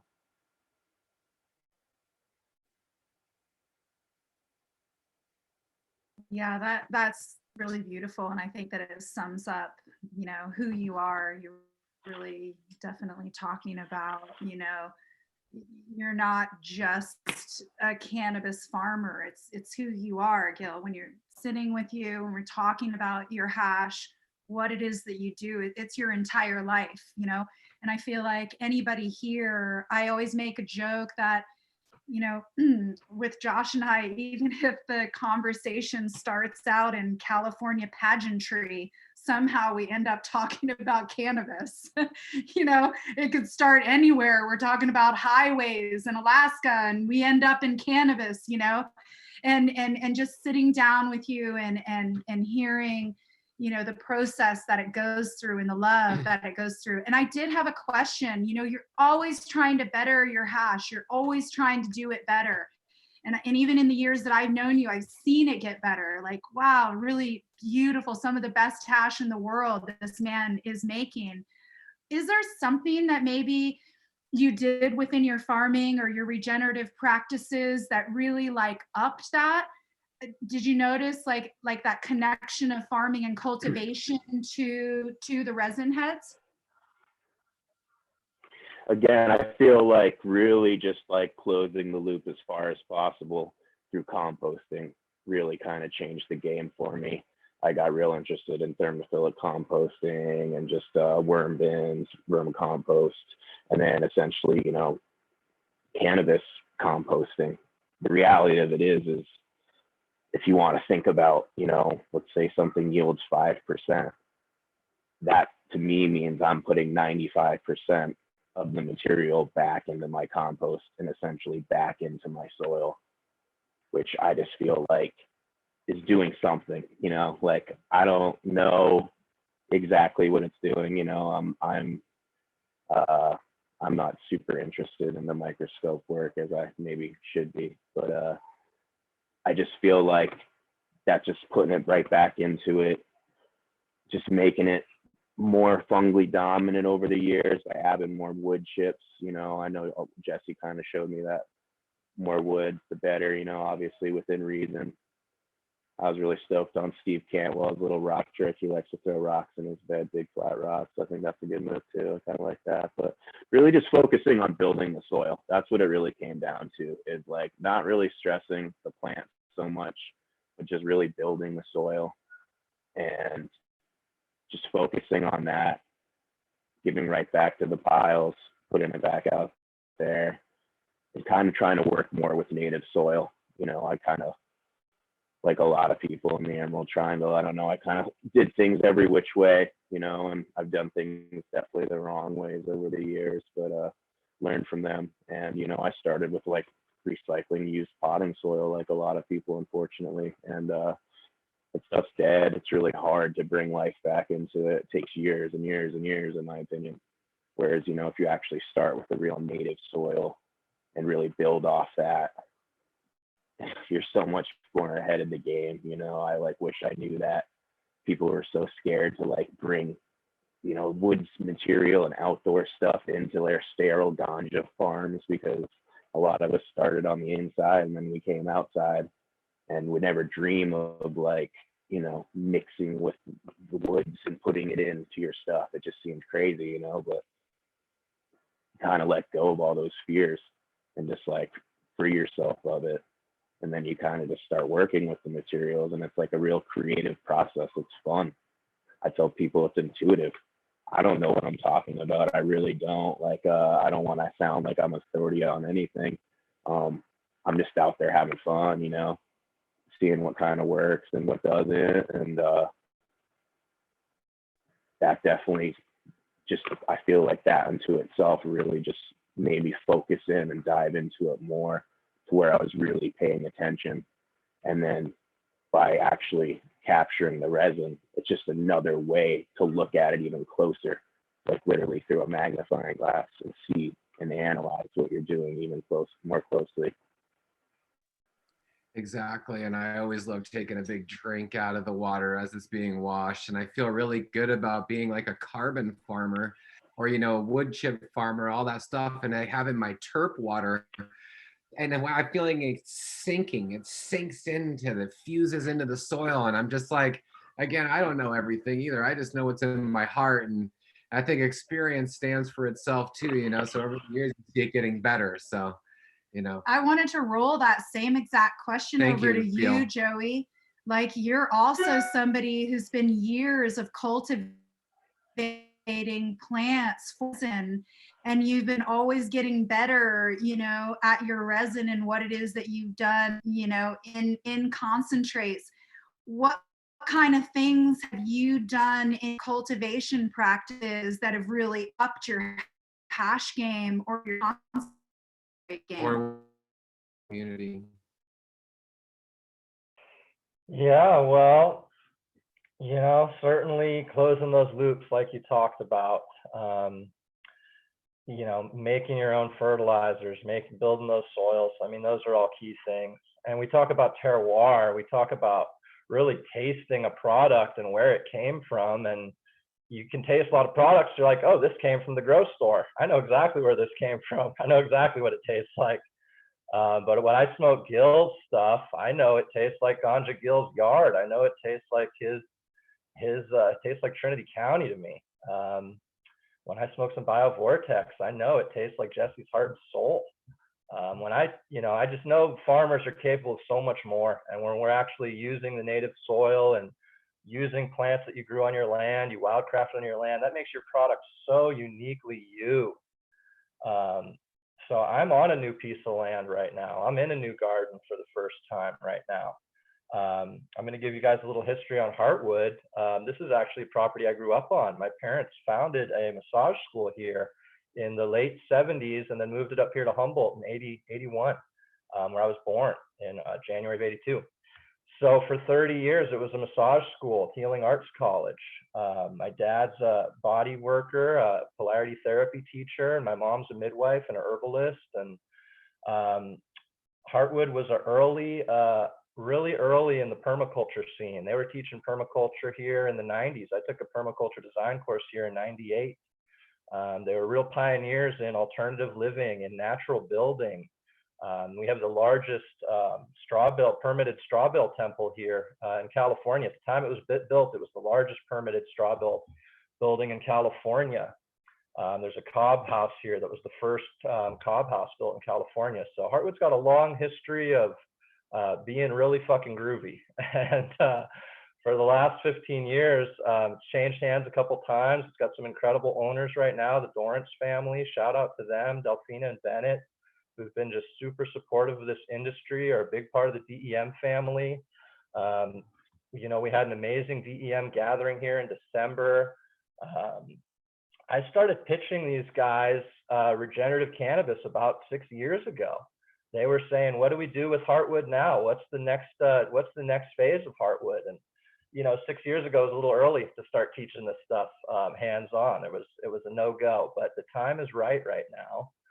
It opened up for me where the time was right in my life, take on something new. I sold my farm this last year and looking for new opportunities, something that's going to feed my soul. I kind of got out of the licensed recreational rat race. Yeah, so our plans before COVID are very different than our plans right now. When I came up here 2 months ago, the plan was to build a residential 9-month curriculum here for regenerative cannabis, have students come in February of 2021 and stay through December. In that time, you'd be working on the farms with me here. We'd be bringing in a lot of the DEM family to help with a lot of these workshops. I want to see these students leave with a 2-week PDC under their belt. That'd be taught by me and my permaculture mentor, Nadine Chapdelaine. Nadine was the farmer and landscaper here at Heartwood for the first 20 years of its existence. She was a big mentor of mine when I was a teenager, oversaw my permaculture designs. I was a junior high dropout and had very supportive parents and was lucky to be in this incredible neighborhood here. This is the Palo Verde Appellation, an area of southern Humboldt with 50 years of cannabis history. The very first seeds from Afghanistan, the very first indicas were brought to this neighborhood, and that completely changed the direction of all this cannabis for a lot of us. It was all sativas from Mexico and Colombia up until then. So yeah, just really fortunate to be able to grow up here with this experience and see what we can do moving forward. The other part of that curriculum we want to see, I've been talking to Leighton Morrison. Shout out Leighton. I saw him in the chat earlier about coming out and teaching a living soils workshop, a microscope class. I've been talking to Chris Trump about coming up and training up all our kids on KNF. Chris is really inspirational to me. I learned a lot just watching his YouTube videos a few years ago. He was really my introduction to natural farming, and had a lot of fun. Made some KNF inputs this week. I made a few batches of IMO, had a couple nice IMO collections, made some fermented plant juice the other day. So yeah, those were our plans. Start booking up workshops and symposiums. We were supposed to be having another DEM gathering this weekend. I miss all you guys so much. I wish we were all here right now partying. I thought this was going to be an incredible summer. I'm going to be at the pool. We're having pool parties and raging it up and put the brakes on. Not happening. So time to pivot. How do we do that? What is the transition? For us, it's a transition to online content. We don't know when this is going to be over, when this thing's going to be lifted, when are the good parts of normal going to return to normal. So right now we're working on a fun little project with our sister farm, the Dragonheart Farm. This is a farm out on the Big Island where Josh and Kelly just visited and certified. They've got an awesome farmer out there named Keegan I've been talking with a lot. So we're putting out a little video series, collaboration between Hawaii and Humboldt, showing how we do things here, showing how they're doing things out there on the Big Island. I just put some seeds in the mail for those guys. We're going to be growing some of the same ganja seeds this year, a bunch of seeds from the DEM family. So that's very exciting.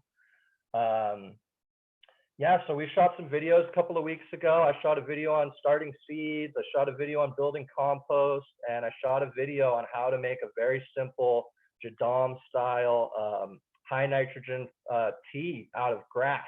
Just one of the most underrated things that we all have growing outside. grass. It's super high in nitrogen. You builds great compost, makes great ferment. Go out and cut some grass, guys. Throw it in a barrel with a little leaf mold, put a lid on it, and dilute it 30-to-1 and feed it to your plants after 2 weeks. That's like the biggest tip. That's the summary of one of these videos. So that's great for high protozoa content, and they're great nitrogen cyclers. You get a lot of NH2 that becomes plant available. Absolutely. And springtime, you want to cut this grass while it's nice and green right now. So our Hawaii companions just did a great video on planting fruit trees. They talk about guilds to support those trees. They've got another one about mulch. So very excited to be working with these guys. It's been a fun collaboration so far. We got a great team. I've got a really fun team I'm working with here on the farm, 2 ladies that are helping me part-time, one of which worked in this farm the last 3 years. So she's a huge asset to me. I can just pick her brain about everything. Also my friend Dana, who worked in this neighborhood growing cannabis and food for 8 years. So we've got a really strong team here, a great collaboration. They both worked in the kitchen here as well, which is a huge asset because we're picking out our seeds and we're just talking about food. We want to grow things that we can help educate people on. We just harvested a bunch of leeks this week. What the hell do we do with them? And these ladies are a huge asset that can just teach us about that. So growing a pretty big garden this year. As far as veggies, I've got about 8,000 square feet of beds and we're going to be growing 600 square feet of cannabis. I'm used to those numbers being reversed. So this is a trip for me, and I'm not a market farmer. So this is a new experience for me. But yeah, we've got some fun stuff happening on the farm. I took a note out of Josh and Kelly's book, and instead of tilling our beds, we tilled our aisles. We've got one section of this farm where they had the chickens running this winter.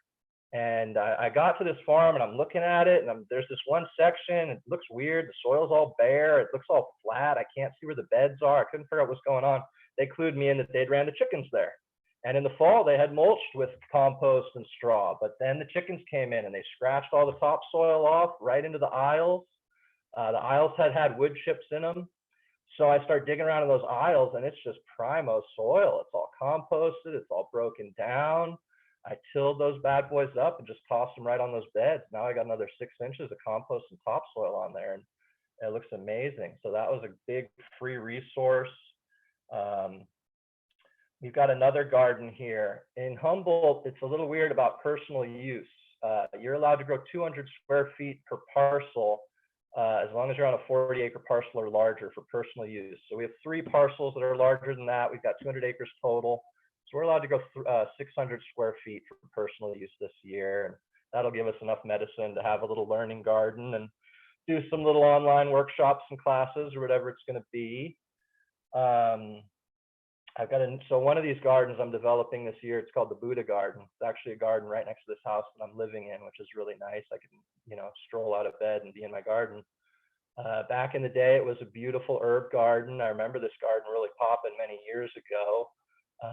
It's been taken over by a really invasive grass called quack grass. It's really gnarly. It's spread by the roots. You don't want to dig up those roots and move it anywhere. It'll spread. So building a bunch of hugels in there, which is something I love to do. I love using on-site resources. I hate going to the grocery store. We live an hour from town, so I hate going to town, period. So anytime I can gather some free resources, I'm happy about it. So we dug some big trenches, brought in a bunch of rotted wood. We've got some areas we're clearing a bunch of coyote brush from. We're using those resources.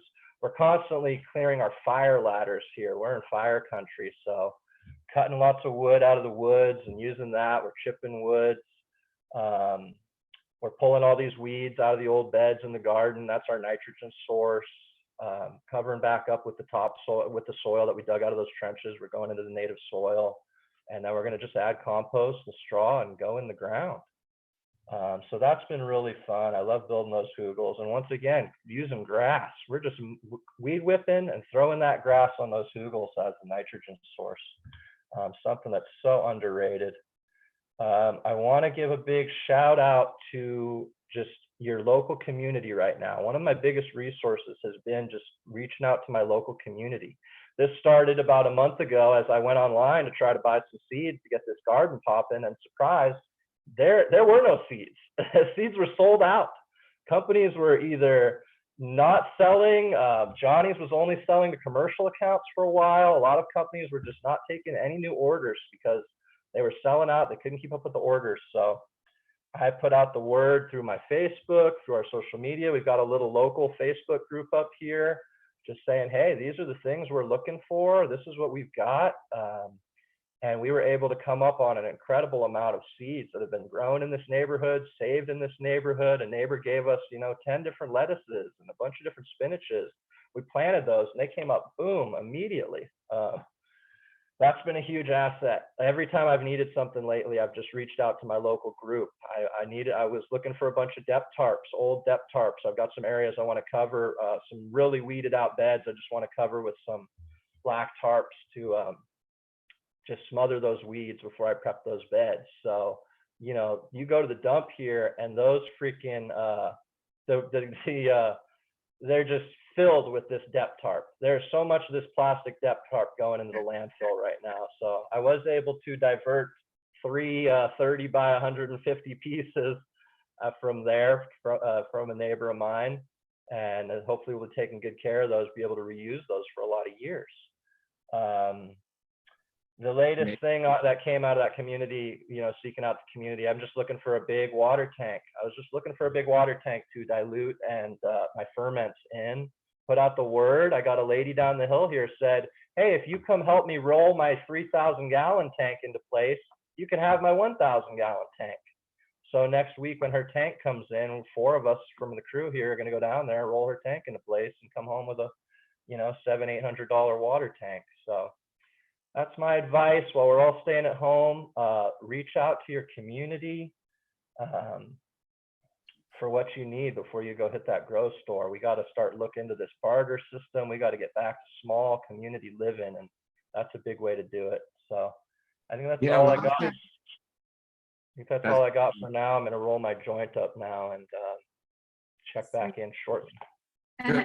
And I think that it's really great, we're talking about regenerative products and here, this is an educational product that, Heartwood is going to be offering. And yeah, big, huge shout out to Delphina and Bennett for really carrying what your parents had started and that incredible energy of community-centric. How can we all become closer? How can we become better?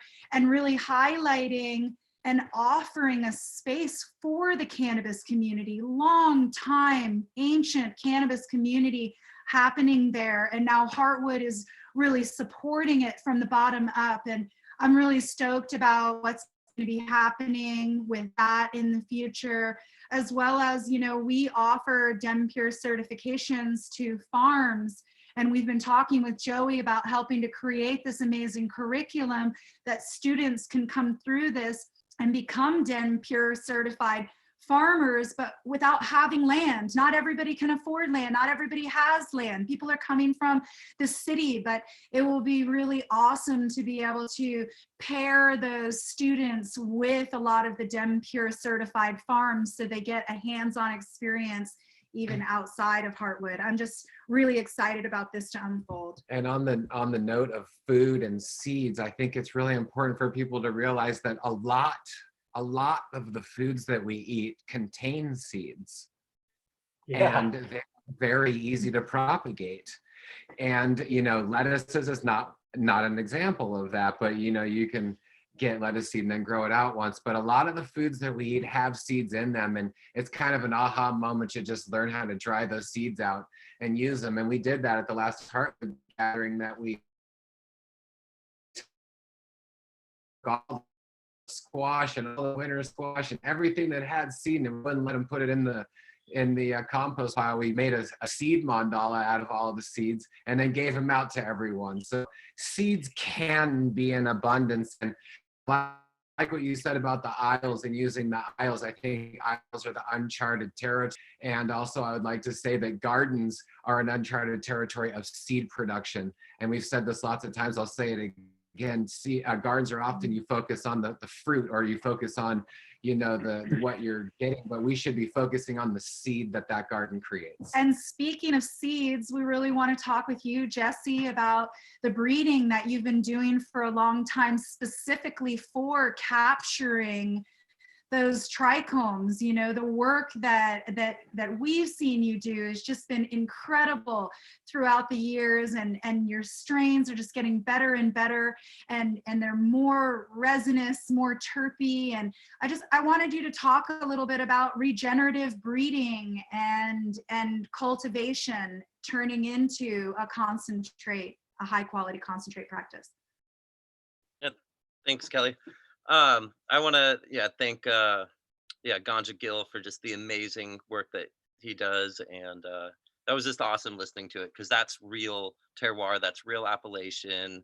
You know, it's like the care that you put into the plant selection, to the growing, to the end product, and a clean capture. It's amazing. And when you hear you're talking about you're smoking 160 micron heads and stuff, like, you know that the cannabis going into that was very clean and it was grown super well. Those are very ripe trichomes, and it also means you've cleaned really well. You don't have the contaminants. Amazing. No, thank you, man. I really appreciate that. It's a huge compliment. I really appreciate you saying that, Jesse. Thank you very much. It means a lot, man, coming from you. Oh, and I'm also excited, like, you know, I don't like the comparison with wine too, but having that cellar of different years of hash, that's amazing to, and it's a really cool thing to look at, especially for appellation. And I don't know, I think we should do a future like best year tasting party when this is all over, or maybe over line. But yeah, I think it's a really important thing into looking into for appellations. And actually it'd be cool to connect like your observations and with the work that Holly Hall's doing, and the appellation project in general, because I think like the hash, you know, really kind of completes that cycle a bit, because there's that end process. Sorry, I was barking at something. And man, Joey, the work you're doing, like, wow, like that's just super incredible to hear. And like all the soil prepping, and it was such an amazing gathering, that last one with the Dragonfly Earth Medicine gathering that we had, and it felt really special, like us all being together. And so it feels really good that you are continuing carrying that torch there, and uniting community. As far as the breeding, and also the work that Resin Ranch does too, amazing hash. And it was that cooperation between you guys, and it was a treat that you guys grew the genetics in your place, and it's just amazing to see. So like years ago, started, you know, we always had bubble hash, and, you know, it melted pretty good. And, you know, some of us like made some pretty good bubble hash, but then all of a sudden, you know, we started seeing this insanely clean stuff. And, you know, definitely Bubble Man is a big pioneer in all of that. And thank you for, you know, really putting that out there. Especially at such an important time when people were doing some pretty dirty BHO practices. It was great to see that that evolution of the hash renaissance of amazing bubble hash and ice water hash. And so working with Simply Adam, he's a bit of a savant when it comes to cleanly trichomes, and it was amazing to look at the plant through his eyes and the process of hash making through his eyes, and apply that to the breeding and thinking about the genetics and what kind of trichome comes out.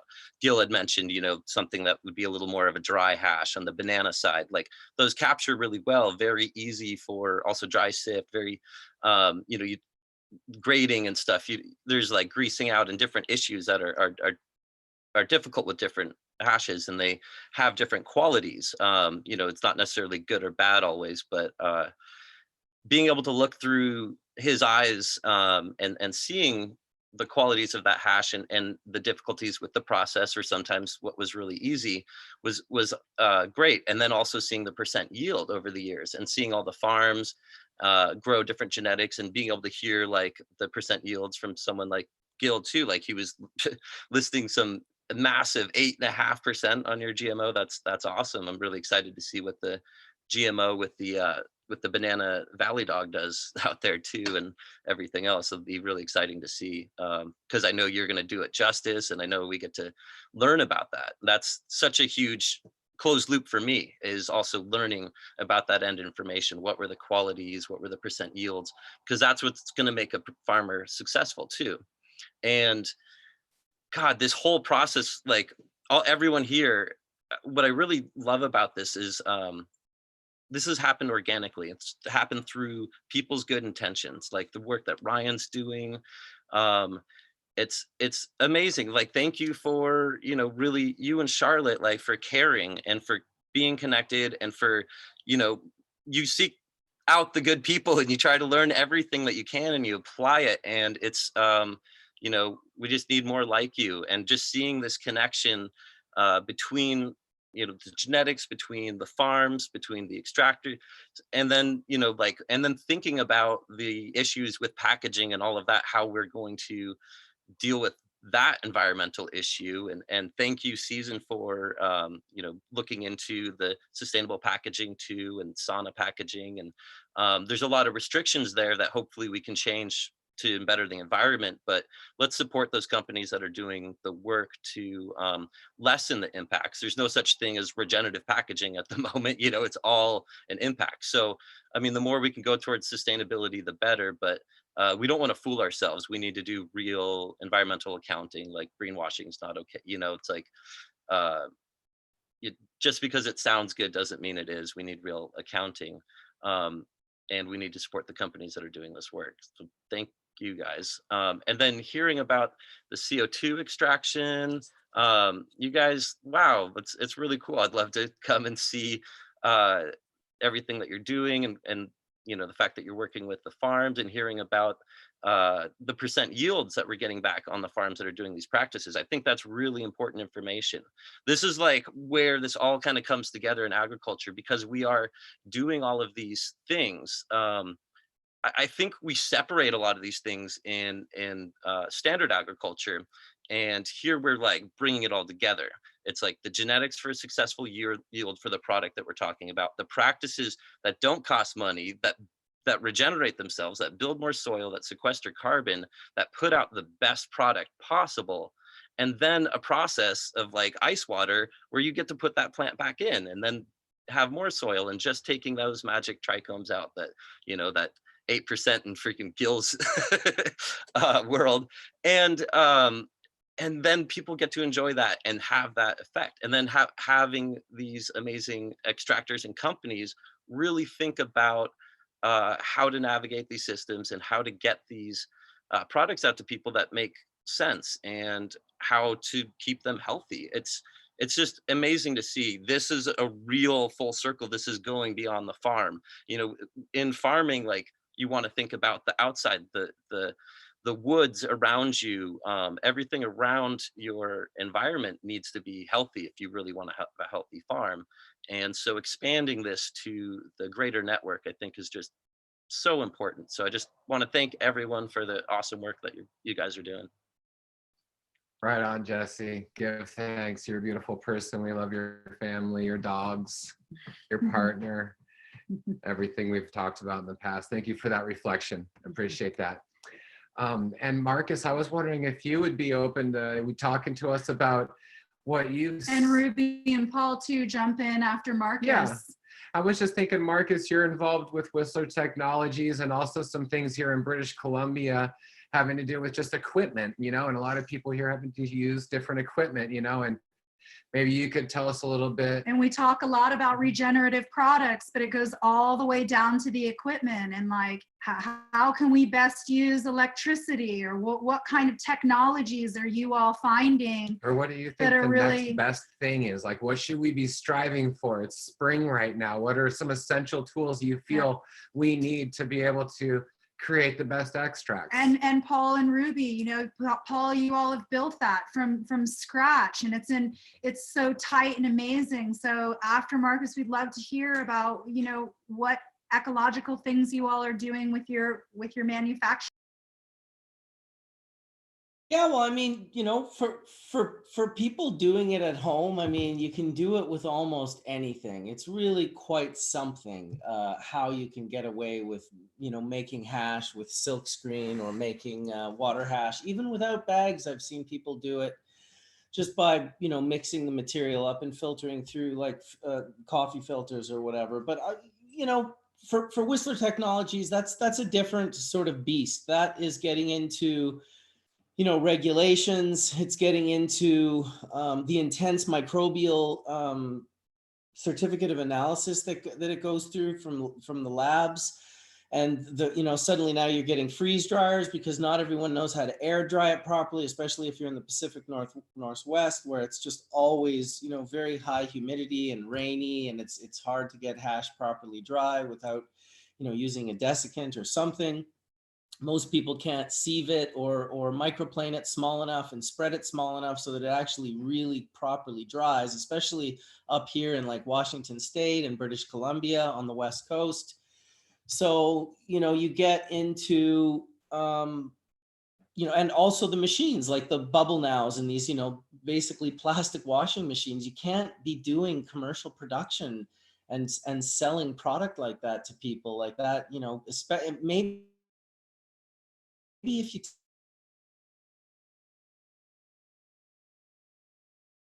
take it apart in your own place and be shot.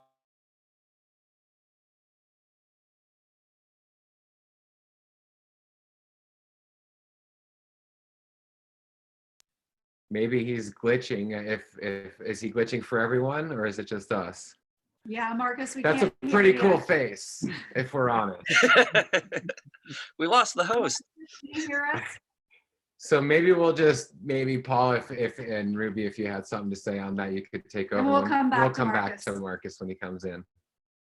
Yeah. Well, you know, we've been talking, you know, we're talking about it's spring and what can we do and what are next steps. And I think it's really important to take a moment to acknowledge that something really exciting happened when the lockdown started, and that's cannabis was recognized as an essential service by people all over the world, both like legally and formally and publicly, but also just by people's firm belief that these businesses were going to continue to serve them and those businesses continuing to serve them.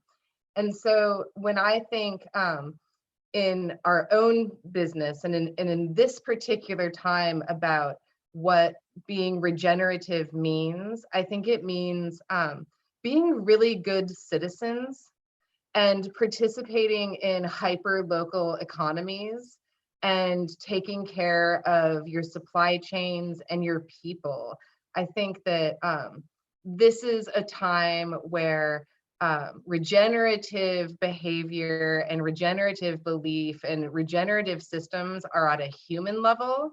And so this is the moment to plant good intentions and plant forward-thinking plans and plant money into the small businesses and the people that are crafting great products, you know, really making sure that you're not just selling your products, but you're selling everyone else's products, asking your competitors if they have what they need in their supply chains, asking the farms that have different practices than you what they need in order to get through this year.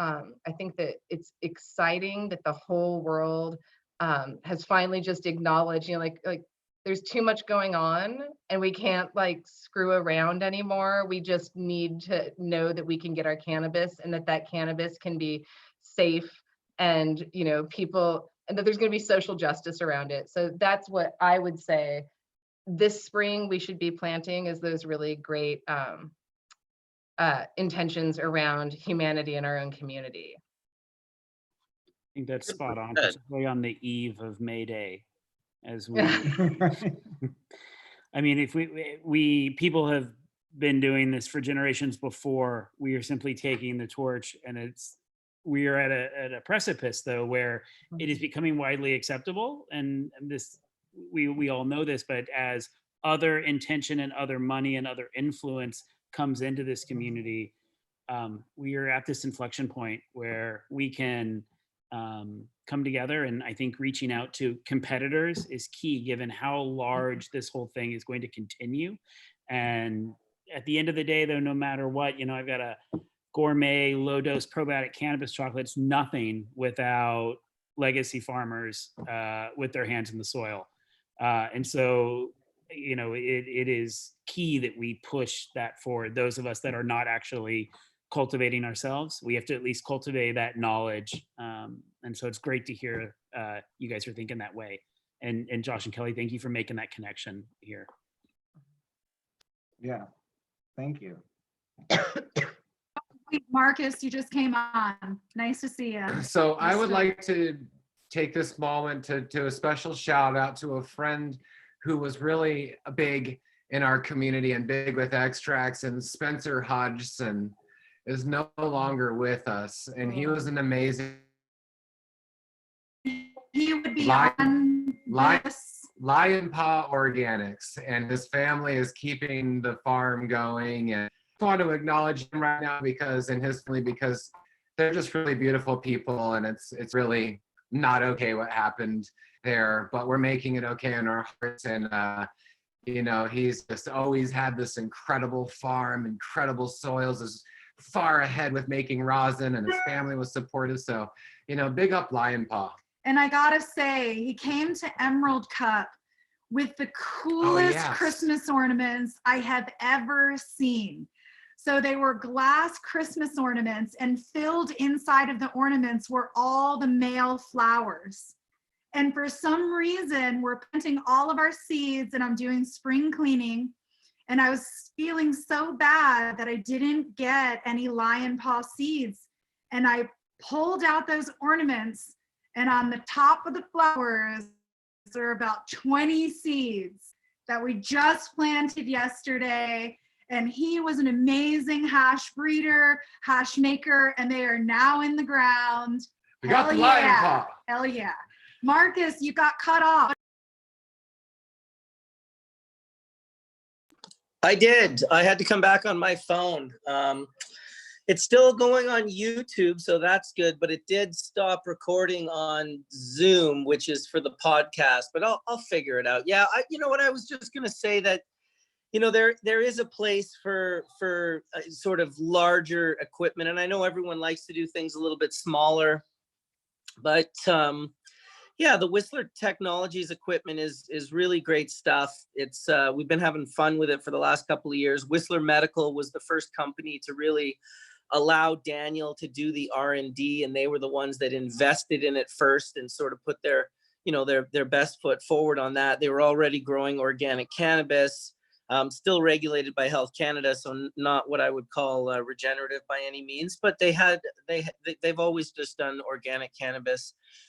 And, you know, they wanted to make water hash out of that. So they, you know, Daniel kind of took over their hash making scene, and he was making water hash. And then he really kind of figured out, especially for Canada, that, you know, how are you going to get people away from some of these, you know, solvent extractions, give them another option, give them that water and ice option, but make it economically viable. So the cool thing that Daniel did was he created a thing called the terpene reactor. And it's basically this reactor that, you know, you can put fresh, wet bubble into, and you can decarboxylate it and filter it through these membranes, and it comes out uber high terpene concentrate sublingual oil, so like twice as high of a terpene content than most of the other companies in Canada that were selling these same sort of oils, because the plant is you know, fresh frozen, grown organic, fresh frozen, run through the water hash at a very cold temperature. The wet bubble goes right into this unit, and it's all sealed and under vacuum. So you end up preserving all these terpenes in a very unique way. And that made it sort of economically viable, because when you do anything at a larger scale, you know, you start getting into different pain points. And of course, we've seen that in agriculture when they went too big. Big ag is just this sort of nightmarish hell that's unleashed itself upon the earth. I'm sure it didn't have those intentions when it was let's get bigger and bigger and bigger, but it inevitably happened. So you know, we're trying to keep that in check, but still be able to help people to have another option, this ITAL water and ice extraction process. And that terp reactor really made it economically viable for companies that were thinking about it, because, you know, you don't really want to have freeze dryers for, where you're going to dry your bubble hash in large amounts anyway, if the quality isn't there. And that quality that's not there for a dabbable inhalable product can certainly go into a sublingual oil it is extremely medicinal, and it's effective when it has the high terpene content. It's just like cannabis that you inhale. Those terpenes modulate the effects of those cannabinoids, and it's really felt even by people that don't have a lot of experience with cannabis. So him doing that really sort of made this whole thing viable. And yeah, we've just been sharing the joys of water extraction now on a different level with stainless equipment that can be autoclaved and cleaned of all microbial content between runs, and ensure that the medicine is medicine. Nice one. That's really cool and super interesting. I'm really excited to get over there and check it out. And big love to Daniel and Brishna and even Dennis Perrone, who put that Whistler Medical together, and is an amazing person and has done a lot for Canada on the organic cannabis level. So big up Dennis Perrone and everyone here in Canada and stuff is trying to make it better in this crazy market here, regulated market. Yeah. So we're getting to the point where I'm down for about 2 hours, and we really have had a beautiful show. I really wish I could hear more from everyone, and if anyone has any things they'd like to say, please do. I was just gonna reflect one moment. We found that we have this videotape that we have from 2001 that we just got made into a digital form. We just watched it last night, and it shows us out in our garden out in the mountain in 2001, and it's phenomenal. I mean, the words that you would think that we took the video last week. Yeah. I mean, it's a little bit like, wow, you still say the same thing. Yeah. It's a little bit like that. But 2000, we're out there, working natural gardens, making nutrients out of our weeds. We didn't know anything about the internet and all that. And I just really feel it was a beautiful reflection, kind of a reminder. I mean, my voice was different. I mean, it was 20 years ago, and it was kind of like, it was crazy to watch it, but we were planting by the moon.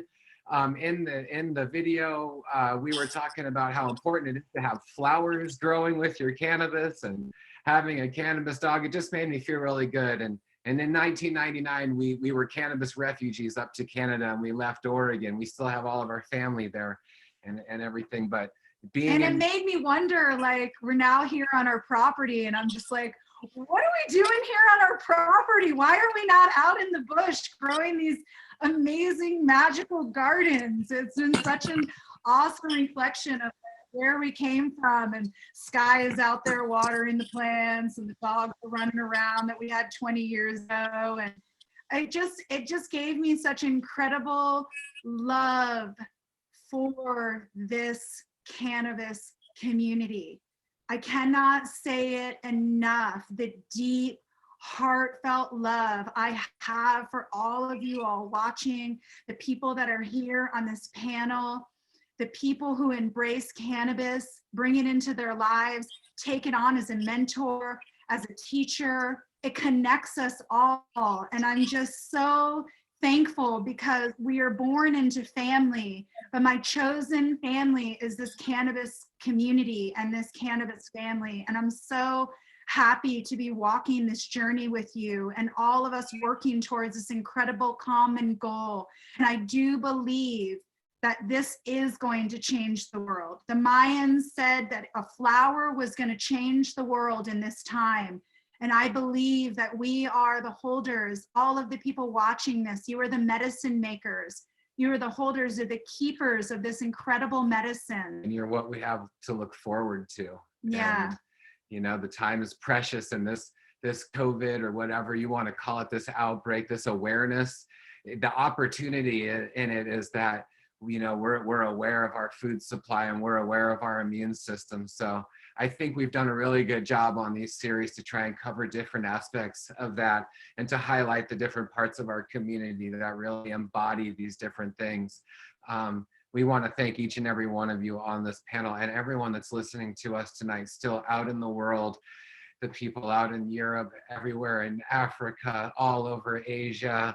We're just really, really thankful. And now we're gonna, maybe Kelly can give us. Yeah, I think I'm gonna wrap it up with the astrology for this week, because and for those of you that don't know, the Wee Moon is a very good publication for moon planting and for wise women herbal knowledge. And I want to talk about like regenerative, small community touching and educating. This is a women's cooperative that's down in Southern Oregon. They print this and they are incredible. I think they're outside of Portland, if I'm honest. Anyway, incredible community of women. So this week, it's such an exciting week because we're going in from the half moon to the full moon, and it's going to be a full moon in Scorpio, and it is one of the best full moons to plant things, transplant things, go crazy on the full moon. And May 1st is Beltane. And so tomorrow is actually, moon is in Virgo, which it's a barren sign, which since it's Beltane, take the day to celebrate, y'all. This is the day to give thanks to the earth and remember our roots and the ancient cultures that have always been growing and cultivating and moving throughout the earth. We've always celebrated this time. And Beltane is a moment where you light a fire, and maybe we don't have fires, maybe we're not outside, maybe we light a candle, but the Beltane is about fire and giving thanks for what's coming. You've sown your seeds, a lot of them by this time. We're still sowing seeds. We'll sow seeds every 2 weeks all summer. But here is that it's a blessing moment. It's a blessing earth moment for us to give thanks for this crop and what we have. And setting the tone for the entire growing season. So let's put out the prayers, let's touch the earth, let's give all of our good energy to our incredible growing season. So that moves right into Saturday and Sunday. It's a great time to weed, is a wonderful time to prepare your beds, get those aisles filled with compost. And then on Monday, we start moving into Libra. So really those last ganja seeds and pollinator seeds that you haven't planted, Monday and Tuesday is the time to do it. And it's sort of starting to become the last time to get those pollinator seeds in, as well as your cannabis seeds in for full season. And then Wednesday, we're moving into the Scorpio full moon phase, and everything goes. Anything that has to do with plants, fun, being joyful out in the garden, whimsical, time to plant it all. So there you go, astrology, gardening for the week. So thank you, family. Maybe we can end it by each one of you could say, where people could find you on Instagram or out in the world. And unless someone has something else to say. Yeah, now's the time. We really appreciate and love you all so much. We're Josh and Kelly from Dragonfly Earth Medicine. Yeah. Brian from getaura.com. Susan from Five Sisters Farm. Jesse of Biovortex and Regenerative Cannabis Farming.org. Oh, and much love to Spencer and Dennis and to the seeds. Yeah, much love to Spencer. I'm growing some Klamath Kush this year. I'm very excited to have some seeds. He gave me at the Emerald Cup a couple of years ago, and we sent some out to Hawaii as well to our sister farm there. I'm Joey Berger, the Humboldt Local on Instagram. Please follow Heartwood Hub as well as Dragonheart Farm. You can find us all on Facebook as well, same names. Much love. And we are Paul and Ruby from Full Circle CO2. You can find us at Full Circle CO2 on Instagram, and you can find me and my writing at Ruby Gone Wild on Instagram and Twitter. Thank you. I'm Ganja Gill. Ganja_Gill_ on Instagram. And my hash page is The Real Ice Book. And I just wanted to tell everyone to save their seeds. I've gotten lazy over the years, and I've come to rely on other people and seed outlets. Everyone loves Baker Creek, SKU Seeds. If you look up on their sites, a lot of the seeds are gone this year. Everyone's buying them up. Didn't take very long. They're already gone. So everyone save your seeds. It's important. much love to everyone. Thanks for your time, everybody. Really nice hanging out with you. And Brandon and Amanda couldn't make it tonight, so big love to Kush Kirk and Amanda Reed. Awesome people. Thank you so much, everyone out in the world. Go make the world a better place. Just do your best. And next week, make sure to join us, same time, same place. We're going to be really digging deep into food sovereignty and medicine sovereignty and the incredible importance of it. We're going to be hearing from our family in Hawaii and hearing about food sovereignty from different parts of the world. Give thanks. One love. Blessings. Thanks, everybody.